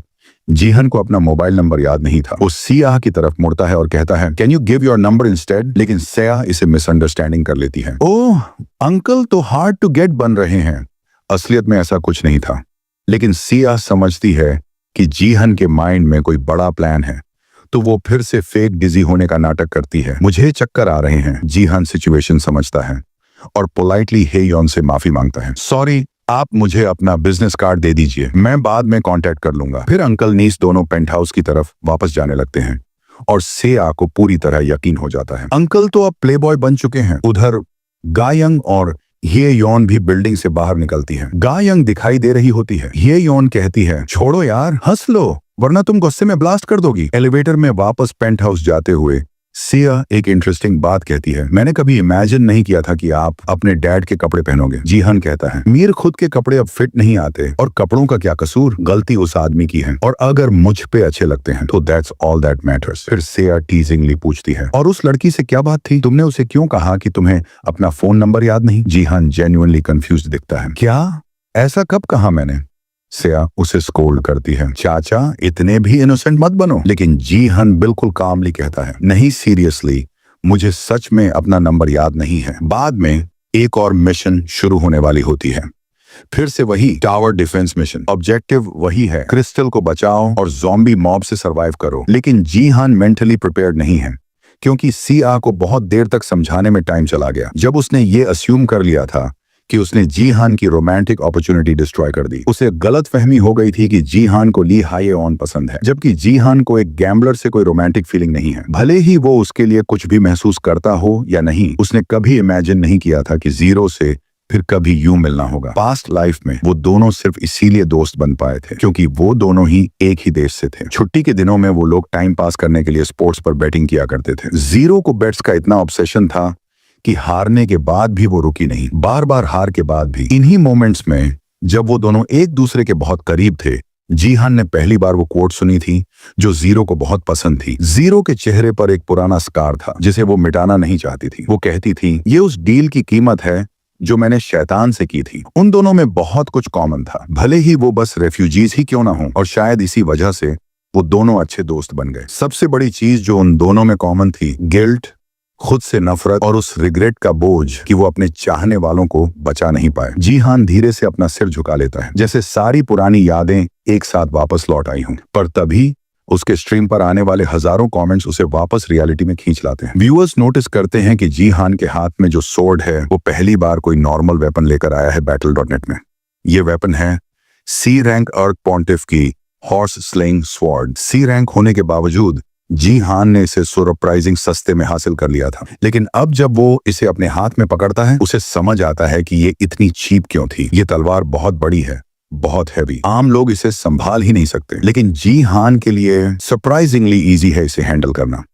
वो एक दो बार स्विंग करके खुद को सोर्ड के वेट के साथ कंफर्टेबल करता है और उसके व्यूअर्स उसकी कॉम्बैट एबिलिटी देखकर शॉक्ड हैं। अब सब लोग उसका स्टेटस विंडो देखने की डिमांड करने लगते हैं ताकि पता चले उसका रियल क्लास और स्टेट्स क्या हैं। इस वक्त उसके पास पहले से ही 12,000 लाइव व्यूज हैं। जीहान थोड़ा हेसिटेंट होता है, उसे नहीं लगता कि वो अभी पब्लिकली अपना स्टेटस विंडो दिखाना चाहता है, लेकिन इग्नोर भी नहीं कर सकता क्योंकि ये उसके रेगुलर व्यूअर्स हैं। आखिरकार वो माइक ऑन करता है और साफ साफ बोल देता है अगर तुम लोग मेरे चैनल को 2 लाख सब्सक्राइबर्स तक पहुंचा दोगे तो मैं अपना स्टेटस विंडो रिवील कर दूंगा। ये काफी बड़ा टारगेट है क्योंकि अभी उसके पास सिर्फ 10,000 सब्सक्राइबर्स हैं, पर फिर भी जीहान वादा करता है कि अगर 2 लाख हुए तो स्टेटस विंडो जरूर दिखाएगा।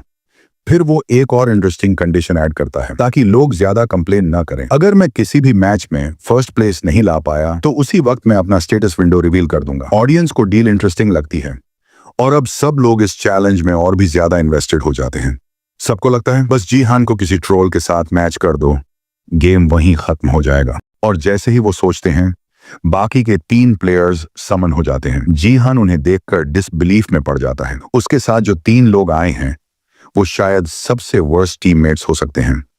पहला वो स्पार्कली बच्चा जिसे जीहान ने कुछ टाइम पहले बुरी तरह हराया था। दूसरा वो मेज, जिसे जीहान ने अपने पहले डिफेंस मिशन में पंचिंग बैग बना दिया था। और तीसरा एक नया चेहरा, एक प्रोफेशनल फुटबॉलर डिएगो मेसी, जो रिग्रेशन से पहले अर्जेंटीना का टॉप प्लेयर था। इस वक्त डिएगो बहुत ही फ्रैगिल दिखता है, चेहरे पर अनघड़ दाढ़ी और बॉडी लैंग्वेज से कमजोरी झलकती है। लेकिन कुछ और भी अजीब है। शाइनी वॉरियर है, किम डो ह्यूक मेज है, जीहान सपोर्ट क्लास है। इस लॉजिक से तो डिएगो को आर्चर होना चाहिए, लेकिन जीहान की पिछली लाइफ में डिएगो एक मेज था। कुछ तो गड़बड़ है। किम डो ह्यूक भी इस मैचअप से खुश नहीं है। पिछली बार जीहान ने उसे हराया था, जिसके कारण उसने अपनी स्किल और रिवॉर्ड्स दोनों खो दिए थे। तभी कोई एक नया रिवॉर्ड मिशन रजिस्टर करता है। यूजर नेम है sword king family 898। Mission crystal को डिस्ट्रॉय करना और जीहान को फर्स्ट प्लेस लेने से रोकना। और रिवॉर्ड बिल्कुल वैसे ही एब्सर्ड पैसे जितने गोल्डन लाइट को मिले थे। गेम शुरू होते ही डिएगो ऑफेंसिव मोड में चला जाता है। अपने फुटबॉल से ज़ॉम्बीज को टावर से गिरा देता है, एकदम परफेक्ट शॉट से। वो जीहान से सपोर्ट बफ्स मांगता है ताकत बढ़ाने के लिए। पहले जीहान के पास सपोर्ट स्किल्स के लिए स्टैट्स नहीं थे, लेकिन अब उसकी डिवाइन पावर काफी हाई हो चुकी है। वो उसे स्ट्रेंथ बफ देता है, जिससे कंफर्म हो जाता है कि जीहान सपोर्ट है। पर इससे व्यूअर्स और भी कंफ्यूज्ड हो जाते हैं कि आखिर उसका असली क्लास है क्या। फिर जीहान किम दो ह्यूक से डायरेक्टली पूछता है, इस बार ठीक से खेलेगा या फिर वही पुराना ड्रामा करेगा। गोल्डन लाइट, जो अब जीहान का नंबर 1 फैन बॉय बनने की कोशिश कर रहा है, ये देखकर क्यूरियस होता है कि जीहान और किम दो ह्यूक एक दूसरे को जानते हैं क्या। लेकिन इस बार मेज के पास कोई चॉइस नहीं है। अगर उसने फिर से टेंट्रम्स किए तो जीहान उसे फिर से फेंक देगा। फाइनली जीहान टावर से नीचे कूदता है, सीधा ज़ॉम्बीज की भीड़ में। डिएगो का फर्स्ट इंप्रेशन, ये बंदा पागल है, और मेज उससे पूरी तरह अग्री करता है। उसे जीहान बिल्कुल पसंद नहीं, और सबसे ज्यादा ये पसंद नहीं कि जीहान उसे अपना अंडरलिंग समझ रहा है। मेज का पेशेंस खत्म हो रहा है। अगर जीहान कुछ भी कर सकता है तो मैं क्यों नहीं। जीहान गिरते ही हाथ में फायरबॉल रेडी करता है। अब उसके पास अनलॉक्ड माना पूल है और डिवाइन पावर भी फोर्स से फ्यूज्ड हो चुकी है। इसीलिए कुछ अनडेड उसके लिए कोई चैलेंज नहीं। वो डिवाइन फायर की बारिश करता है और फिर अपनी बड़ी तलवार से जमीन पर इतना जबरदस्त वार करता है कि आसपास का पूरा एरिया शेक कर जाता है। एक ही वार में 100 ज़ॉम्बीज मारे जाते हैं। डिएगो भी डिसबिलीफ में है कि ब्रॉन्ज सपोर्ट इतना पावरफुल कैसे हो सकता है। गोल्डन लाइट बस ऑ में देखता रहता है उसी बंदे को जिसने उसे 2 बार बुरी तरह हराया था। लाइव ब्रॉडकास्ट में सब लोग देख रहे हैं और कुछ स्पेक्यूलेट कर रहे हैं कि शायद जीहान ने सिर्फ एक अटैक में 100 ज़ॉम्बीज मार दिया। अब आते हैं ब्लड ज़ॉम्बीज, जो ज्यादा बड़े और टफ होते हैं। वो जीहान की ओर दौड़ते हैं, लेकिन अचानक एक इनविजिबल वॉल से टकरा जाते हैं। जीहान पहली बार फोर्स एबिलिटी को असली में इस्तेमाल कर रहा है। एक ऐसी एब्सोल्यूट टेरिटरी बना ली है जिसमें जो भी दाखिल होगा उसकी मूवमेंट्स कंट्रोल की जा सकती हैं। पब्लिक को इस पावर के बारे में बहुत कम पता है, लेकिन जीहान इसे बहुत अच्छे से जानता है। पिछली लाइफ में बैरन, जो फोर्स का मास्टर नहीं था, हमेशा जीहान को स्पारिंग पार्टनर की तरह यूज करता था। वो बार बार फाइट करते थे, जिससे जीहान ने फोर्स की हर लिमिट को समझ लिया। इस वक्त जीहान एक एब्सोल्यूट बीइंग है जो माना, डिवाइन पावर, फोर्स और मार्शल पावर सब एक साथ यूज कर सकता है। ब्रॉन्ज लीग में इस लेवल का कोई और एग्जिस्ट नहीं करता। 1 मिनट के अंदर ही जीहान 100 से ज्यादा ज़ॉम्बीज को साफ कर चुका है। पिछली बार की तरह जब वो 1000 किल्स वाला क्वेस्ट पूरा नहीं कर पाया था, इस बार वो पूरी तरह कॉन्फिडेंट है कि वो कर सकता है। हर एक स्विंग में दर्जनों ज़ॉम्बीज गिरते हैं और व्यूअर्स के लिए ये सब अनरियल लगता है। अब सबको समझ आता है कि जीहान ने इतनी कॉन्फिडेंटली क्यों कहा था, अब से मैं हर मैच में फर्स्ट प्लेस लाऊंगा। अब बस सब्सक्राइबर्स 2 लाख करने हैं ताकि स्टेटस विंडो रिवील हो। बाकी लोग बस देख सकते हैं, क्योंकि जीहान अकेले ही पूरी टीम को कैरी कर रहा है। लेकिन एक इंसान सस्पिशियसली क्वाइट है, किम दो ह्यूक। वो धीरे से मुस्कुराता है और व्यूअर्स को लगता है कुछ गड़बड़ है। वो गोल्डन लाइट से कहते हैं, टर्न अराउंड और मेज को चेक कर। जैसे ही गोल्डी पीछे देखता है, उसे सारी सच्चाई दिखती है। दो ह्यूक खड़ा है क्रिस्टल के पास, हाथ में फायरबॉल। इंटेंशन एकदम साफ है, वो क्रिस्टल को उड़ाना चाहता है, लेकिन उससे पहले वो जीहान को जलील करने का मौका नहीं छोड़ता। वो सारी फ्रस्ट्रेशन निकालता है और जीहान के साथ साथ उसकी नीस सिया को भी इंसल्ट करता है। ज़ॉम्बीज तक डर के मारे कांपने लगते हैं, क्योंकि उन्हें भी लगने लगता है कि ये बहुत बड़ी गलती होने वाली है। जीहान चुपचाप खड़ा है और दो ह्यूक से आह के बारे में बेहुदा बातें बोलता है। यहां तक कि इशारों में यह भी कह देता है कि जीहान ने सियाह के साथ कुछ गलत किया है ताकि वो इतनी ओबीडियंट बनी रहे। वो 55,000 ग्राम पैसे का रिवॉर्ड जो दो ह्युक को ये सब करने के लिए मिला सीधा सोर्ड किंग फैमिली से आया था, जिनके दिल में सेओंग जीहान के लिए जहर भरा है। अगर इन पॉइंट्स को रियल मनी में कन्वर्ट किया जाए तो ये लगभग 55 लाख वॉन के बराबर होते हैं, और इतनी रिडिकुलस रकम किसी को भी पागलपन की हद तक जाने की हिम्मत दे सकती है, जैसे अभी किम दो ह्युक कर रहा है। जीहन उसकी हर हरकत को पढ़ सकता है। उसे साफ महसूस हो रहा है इतना डरपोक इंसान अचानक इतना बोल्ड क्यों बन गया। या तो उसके पीछे कोई है या कोई उसे ऐसा करने के लिए उकसा रहा है। उसे शायद लगता है कि जीहान काफी दूर है तो वो क्रिस्टल को चुपचाप डिस्ट्रॉय करके भाग जाएगा बिना किसी सजा के। पर जीहान को अपने बारे में बोले गए किसी इंसल्ट से फर्क नहीं पड़ता। लेकिन सी आ का नाम लेना ये वो लाइन है जो कोई क्रॉस नहीं कर सकता, कभी नहीं। जिस दिन जीहन ने रिग्रेशन के बाद सी आ को दोबारा देखा था, उसके सामने वो पुरानी नाइटमेयर जैसे फिर से जिंदा हो गई थी। एक टेरर अटैक में सोर्ड किंग फैमिली की वजह से सी आ के चेहरे पर जख्म आया था। वो अपने चेहरे को बैंडेजेस से ढकने लगी थी, और जब जीहान उसे मिला तो उसका शरीर ठंडा और लाइफलेस था। तब जीहान कुछ नहीं कर पाया, बस उसकी डेड बॉडी को पकड़कर रोता रहा। लेकिन अब जब उसके पास फ्यूचर बदलने की पावर है तो वो वादा कर चुका है सिया को कभी दोबारा किसी के हाथ से हर्ट नहीं होने देगा। अब उसके शरीर से जो जलती हुई की निकल रही है उसे देखकर हर व्यूअर समझ जाता है जीहान गुस्से में है। सब समझ रहे हैं सिया का नाम लेकर किसी ने बहुत बड़ी गलती की है, लेकिन डिस्टेंस की वजह से वो अभी क्रिस्टल तक नहीं पहुंच सकता। कम से कम सबको ऐसा लगता है। पर आज जीहन ये साबित करेगा कि जो सिया से टकराएगा वो बचेगा नहीं। जब उसने फोर्स हासिल की थी उसी वक्त उसने डेंटियंस को यूनाइट करते हुए कुछ रियलाइज किया था कि वो नेमलेस डिवाइन आर्ट्स को इमिटेट कर सकता है। उसकी मार्शल पावर अभी लेवल 30 तक नहीं पहुंची है, लेकिन इस समय वो सिर्फ उसका सिमुलेशन ही काफी है। उसने तीनों पावर्स को एक में मिलाया और उसके अंदर वही फीलिंग आई जो नेमलेस डिवाइन आर्ट्स यूज करते वक्त आती है। बस उसे अपने पैरों से बिजली महसूस करनी है और उसे पूरे शरीर में चैनल करना है, और जब वो रेडी हो जाए तो जमीन से पुश करके वो एक थंडरबोल्ट की तरह मूव कर सकता है। ये टेक्निक है फ्लैशिंग स्काई थंडर स्टेप्स, जो स्काई को ही तोड़ डालने के लिए बनाई गई है। सोर्ड किंग फैमिली नोटिस करती है कि जीहन मूव कर रहा है और दो ह्युक को जल्दी क्रिस्टल डिस्ट्रॉय करने के लिए कहती है। लेकिन इससे पहले कि वो क्रिस्टल को डैमेज करे, टीम के बाकी मेंबर्स उसे रोकने के लिए दौड़ते हैं। दो ह्युक गोल्डी को फायरबॉल से पीछे धकेल देता है। फिर वो एक और पावरफुल फायरबॉल चार्ज करता है, लेकिन तभी वो फायरबॉल एक फुटबॉल से टकराकर रुक जाती है। मेज पूछता है, तू कर क्या रहा है डिएगो? डिएगो सीरियस है, क्योंकि वो चाहे कोई भी गेम खेले वो उसे दिल से खेलता है, और इस वक्त वो मेज को गेम स्पॉइल करने से रोक रहा है। सिर्फ इतना ही नहीं, दो ह्युक ने उनके टीममेट को गाली दी थी, यहां तक कि उसकी फैमिली को भी, और ये वो बात है जो इग्नोर नहीं की जा सकती। दो ह्युक आर्ग्यूमेंट शुरू करता है, लेकिन अब बहुत लेट हो चुका है। जीहन पहुंच चुका है और उसके चेहरे पर जो एक्सप्रेशन है वो साफ कहता है कि अब किसी की खैर नहीं। दो ह्युक बोलने की कोशिश करता है, इंसल्ट करने की भी, लेकिन जीहन फोर्स से उसका मुंह बंद कर देता है। असल में जीहन का प्लान था जैसे ही वो वापस आए सीधा उसका सिर उड़ा दे, लेकिन वो बहुत आसान मौत होती। पहले वो उसे थोड़ा साजा देगा, फिर छोड़ेगा। हर प्लेयर के दर्द को एक कनेक्टर फिल्टर करता है। जीहन अगर मेज को मार भी दे तो बस एक लेवल कम होगा, दैट्स इट। लेकिन जीहन उसे ऐसा टॉर्चर देगा कि वो जिंदगी में दोबारा ऐसा करने की सोच भी नहीं पाएगा। दो ह्युक को लगता है कि कनेक्टर के रहते जीहन कुछ कर ही नहीं सकता। उसने अपनी सारी स्किल्स भी खो दी हैं, अब और क्या बचेगा? कम से कम उसे ऐसा ही लगता है, जब तक जीहन अपना हाथ उसके कंधे पर नहीं रख देता। और तभी दो ह्युक की चीखें पूरे मैप में गूंजने लगती हैं। जीहान कामली बोलता है, शांत हो जा, अभी तो शुरुआत हुई है। बाकी टीममेट्स ये टॉर्चर देखते हैं पर समझ नहीं पाते कि दर्द इतना इंटेंस क्यों है। कनेक्टर तो पेन फिल्टर करता है, राइट? डिएगो अचानक समझ जाता है जीहान एक बग एक्सप्लॉइट कर रहा है।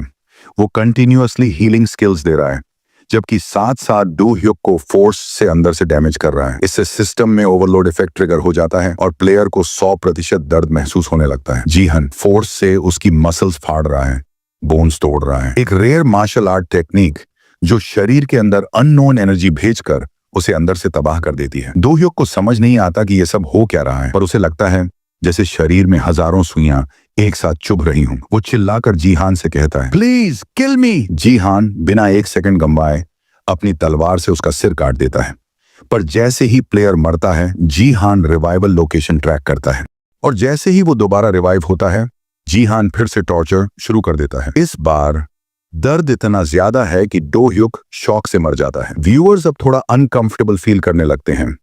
ये टॉर्चर बहुत लंबा खींच चुका है। तीसरी बार रिवाइव होने पर दो ह्यूक सीधे हाथ जोड़कर प्लीज स्पेयर मी कहने लगता है।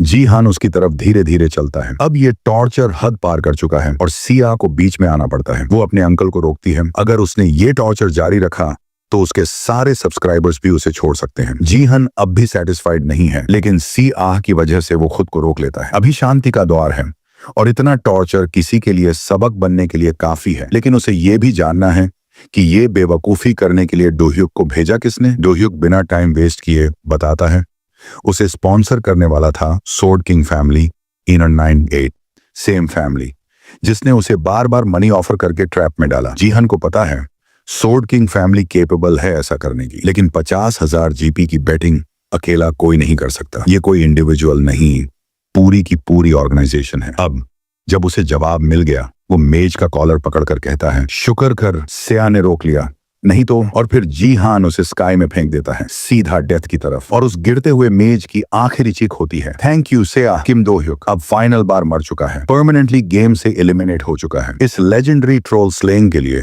गोल्डन लाइट और डिएगो दोनों जीहान को 10 पॉइंट्स देते हैं। अब जब कचरा साफ हो चुका है, जीहान नीचे उतरता है और फिर से ज़ॉम्बीज की तरफ बढ़ता है। उसे याद है उसने अब तक 920 ज़ॉम्बीज मारे हैं। 80 और किल करना कोई बड़ी बात नहीं, लेकिन जब वो स्टेटस विंडो खोलता है तो देखता है उसकी लिंक्ड क्वेस्ट पहले ही कंप्लीट हो चुकी है, क्योंकि जब उसने flashing sky thunder steps use किया था, तब जो इलेक्ट्रिसिटी ग्राउंड से रिलीज हुई उसने आसपास के ज़ॉम्बीज को शॉक देके मार डाला। ये एक्सीडेंटल किल था, क्योंकि वो पावर को प्रॉपर्ली कंट्रोल नहीं कर पाया था। उसने नेमलेस डिवाइन आर्ट्स का फुल यूज नहीं किया, बस तीनों डेंटिन्स का मर्ज किया। इसलिए एक्सिक्यूशन परफेक्ट नहीं थी, लेकिन रिजल्ट परफेक्ट रहा। हालांकि रिजल्ट अच्छे थे, इसलिए जीहान को ज्यादा शिकायत करने का हक नहीं बनता। अभी के लिए उसे बस और ज्यादा ट्रेनिंग करनी है और अपनी स्किल्स पर बेहतर पकड़ बनानी है। गोल्डी जीहान से फ्रेंडली होने की कोशिश करता है और पूछता है तू फिर से नीचे जा रहा है क्या, साथ में लड़ेंगे। लेकिन हमारा एमसी उसे पूरी तरह इग्नोर कर देता है और सीधे डिएगो से मिलने चला जाता है। वो उस फुटबॉल स्टार का शुक्रिया अदा करता है जिसने क्रिस्टल को प्रोटेक्ट करने में उसकी मदद की थी जब वो उसकी तरफ बढ़ रहा था, और जीहान बाद में प्रॉपरली रिपेमेंट करने का ऑफर भी देता है। इसके अलावा उसके पास डिएगो से बात करने के लिए बहुत कुछ है, लेकिन उनकी ये फ्रेंडली बातचीत अचानक आने वाले भूकंप से कट जाती है। ऐसा लगता है जैसे जमीन के नीचे से कुछ बाहर आने की कोशिश कर रहा है, और पहले कभी ऐसा कुछ हुआ नहीं था। गोल्डी को लगता है जैसे कुछ ब्लास्ट होने वाला है, और डिएगो दूर से कुछ उभरते हुए देखता है।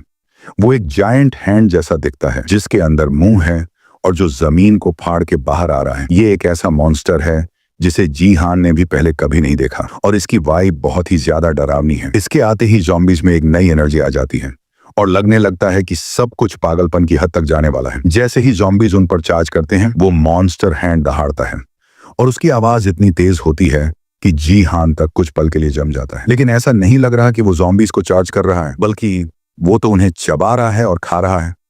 उसके मुंह में जो अनडेड मश बनता है वो जमीन पर गिरता है और एक नए मॉन्स्टर का रूप ले लेता है। ऐसा मॉन्स्टर जो ब्रॉन्ज मैप में आना ही नहीं चाहिए था। वो है एक फ्लैश गोलेम, ऐसा मॉन्स्टर जो आमतौर पर गोल्ड मैप्स या उससे ऊपर में आता है। लगता है वो इविल बीस्ट इन नए मॉन्स्टर्स को ज़ॉम्बीज के फिजिकल बॉडीज को तोड़कर और दोबारा जोड़कर बना रहा है। जीहन सोचता है कि क्या ये सब लिंक्ड क्वेस्ट की वजह से हो रहा है। वो जल्दी से अपना स्टेटस विंडो खोलता है और देखता है कि ज़ॉम्बी ओरिजिन 1 अब ज़ॉम्बी ओरिजिन 2 बन गया है। अब उसका अगला क्वेस्ट है फ्लैश गोलेम को हराना, और वो भी क्रिस्टल की मदद के बिना। जीहान समझ नहीं पाता कि क्रिस्टल की मदद के बिना मतलब क्या है, लेकिन इससे पहले कि वो कुछ समझे, सिस्टम से एक नया नोटिफिकेशन आता है, बोनस मिशन अनलॉक। बाकी प्लेयर्स को भी ये मिशन मिला है और वो भी उतने ही कंफ्यूज्ड हैं जितना जीहान। उन्हें यकीन ही नहीं हो रहा कि उन्हें इतने बड़े क्रीचर से लड़ना पड़ेगा, लेकिन सिस्टम ने साफ साफ उनका ऑब्जेक्टिव सेट कर दिया है, इसे हराना। सिस्टम ने उस मॉन्स्टर का नाम भी रिवील कर दिया, disciple of destruction, black hand. साथ ही सिस्टम ने उन्हें ब्लेसिंग ऑफर्ड क्रिस्टल भी अनलॉक कर दी, जिससे उनकी स्ट्रेंथ गैप थोड़ी कम हो जाएगी और उन्हें लड़ने का एक चांस मिलेगा। यहाँ तक कि गोल्डी, जो कि गोल्ड लीग लेवल का प्लेयर है, खुद भी श्योर नहीं है कि वो ये बैटल जीत सकते हैं। वो जीहन से कहता है भाई गोल्ड लेवल वाले भी ऐसे क्वेस्ट्स में स्ट्रगल करते हैं, ये मिशन कंप्लीट करने के लिए नहीं दिया गया है, वरना इतने बड़े रिवॉर्ड्स नहीं मिलते। सिस्टम इस बार जीहान को दे रहा है 10,000 अचीवमेंट पॉइंट्स और एक क्रिस्टल फ्रैगमेंट। ये बहुत रेयर है कि सिस्टम सिर्फ पॉइंट्स के अलावा कुछ और दे। इसका मतलब है ये एटलीस्ट एक एपिक क्वेस्ट है। गोल्डी हार मानकर जीहन से कहता है कि पहले तू क्रिस्टल ब्लेसिंग ले ले, लेकिन जीहान साफ मना कर देता है। वो अपनी तलवार उठाता है और फ्लैश गोलेम की तरफ बढ़ने लगता है, जो अब उनके क्रिस्टल को टारगेट कर चुका है। फ्लैश गोलेम एक अनडेड मॉन्स्टर है जिसकी वाइटैलिटी बहुत ज्यादा होती है। इसे हराने का एक ही तरीका है, इसके शरीर के बीच में मौजूद कोर को डिस्ट्रॉय करना। लेकिन यह भी आसान नहीं है, क्योंकि उसका शरीर बहुत बड़ा है और उसके अंदर कई जगह क्रिस्टल फ्रैगमेंट्स फंसे हुए हैं। गोल्ड लीग पर भी ये बॉस लेवल का मॉन्स्टर है, और जीहान भले ही ब्रॉन्ज से ऊपर की स्ट्रेंथ पर पहुंच चुका हो, ये सिचुएशन इतनी आसान नहीं है। वो डिएगो और गोल्डी से कहता है, साइड हो जाओ। फिर वो हवा में कूदता है, flashing sky thunder steps use करते हुए। उसके पैरों के नीचे बिजली जैसी चमक के निशान छोड़ जाते हैं। जैसे जैसे वो मॉन्स्टर की तरफ बढ़ता है, उसके दिमाग में एक बेसिक और फंडामेंटल स्किल याद आता है। 3 टैलेंट्स मार्शल देवता, जो नेमलेस डिवाइन आर्ट्स की कोर है। हेवन, अर्थ और ह्यूमैनिटी पर बेस्ट ये मार्शल आर्ट्स 3 मीनिंग्स पर टिकी होती है, और इन्हीं को समझते हुए जीहान एक्टिवेट करता है 3 टैलेंट्स मार्शल डिवोशन, और एक ही बार में फ्लैश गोलेम को साफ साफ काट देता है। इतना स्ट्रॉन्ग अटैक कि वो सीधे कोर तक पहुंचता है और उसे तोड़ देता है। अटैक इतना धमाकेदार होता है कि डिएगो का फुटबॉल हाथ से गिर जाता है, और सिस्टम अनाउंस करता है, flash golem defeated, bonus mission clear. जैसे ही जीहान ने तलवार चलाई, गोल्डन लाइट के अंदर एक ऐसा इमोशन जागा जिसे शब्दों में बयां करना मुश्किल है। लेकिन इन सब फीलिंग्स को मिलाकर अगर एक शब्द में कहना हो तो वो है एडमिरेशन। गोल्डी थकान में घुटनों पर गिर जाता है, और डिएगो अब भी शॉक में है। पहले तो स्पार्कली सिर्फ कोई कंटेंट ढूंढ रहा था जिसे वो स्ट्रीम कर सके, लेकिन अब उसकी चाहत उससे कहीं ज्यादा है। अब वो जीहान को पूरी तरह रिकॉर्ड करना चाहता है और देखना चाहता है कि कैसे वो एक प्लेयर और स्ट्रीमर के रूप में टॉप तक पहुंचे। लेकिन गोल्डी की स्ट्रॉन्ग डेडिकेशन के अलावा इस मोमेंट से जीहान और डिएगो के बीच एक नए रिश्ते की शुरुआत होती है। Platonic of course. ये वो वाला मंगा नहीं है। जीहान ने फ्लैश गोलेम को जल्दी और आसानी से हरा दिया, लेकिन बाकी टावर्स का हाल उतना अच्छा नहीं है। फ्लैश गोलेम ने एक ही बार में 3rd टावर को तोड़ दिया और बाकी टावर्स भी खतरे में हैं। इधर जीहान की टीम लॉग आउट करने की तैयारी कर रही है, क्योंकि उन्होंने बोनस मिशन क्लियर किया है, तो अब उन्हें मिलेगा ट्रिपल XP और GP। रिवॉर्ड्स तो काफी हैं, लेकिन जीहान के पास करने के लिए अभी एक और काम है। वो डिएगो को बोलता है, बाहर मिलते हैं। डिएगो पहले मना करता है, कहता है कि बोनस मिल गया, वही काफी है। लेकिन जीहान कुछ और सोच रहा है। वो डिएगो को अपनी स्किल के बारे में और इन्फॉर्मेशन देना चाहता है। डिएगो शॉक हो जाता है और जीहान उसे हिंट देता है, तुझे मेज बनना पड़ेगा। लेकिन अभी सब कुछ एक्सप्लेन कर दिया तो मजा नहीं आएगा, इसलिए जीहान उसे एक मील पर मिलने का ऑफर देता है। अगर कोई और होता तो डिएगो शायद इग्नोर कर देता, लेकिन जीहान की अनबिलीवेबल पावर देखकर वो मना नहीं कर पाता। डिएगो उसे एक प्राइवेट मैसेज भेजता है और दोनों मिलकर प्लान बनाते हैं साथ में खाना खाने का। गोल्डी उनकी बात सुन लेता है और जीहान से भीख मांगता है कि मुझे भी बुला ले, लेकिन जीहान स्पार्कली स्ट्रीमर में कोई इंटरेस्ट नहीं दिखाता और ये मील सिर्फ डिएगो को रिपे करने के लिए है। गोल्डी फिर भी मिन्नतें करता है, यहाँ तक कि वो खुद को जीहान का एडिटर बनाने का ऑफर भी देता है, लेकिन जीहान फिर भी अनइंटरेस्टेड रहता है और गोल्डी की रिक्वेस्ट को इग्नोर करते हुए लॉग आउट कर जाता है। इसके साथ ये पार्ट खत्म होता है। अगर आपको वीडियो देखकर मजा आया तो चैनल को सब्सक्राइब करें, वीडियो को लाइक करें और अपने दोस्तों के साथ ये वीडियो शेयर कर दें, और कमेंट सेक्शन में बताना आपको ये वीडियो कैसा लगा। मैं जल्दी ही इसका नेक्स्ट पार्ट भी लेकर आऊंगा।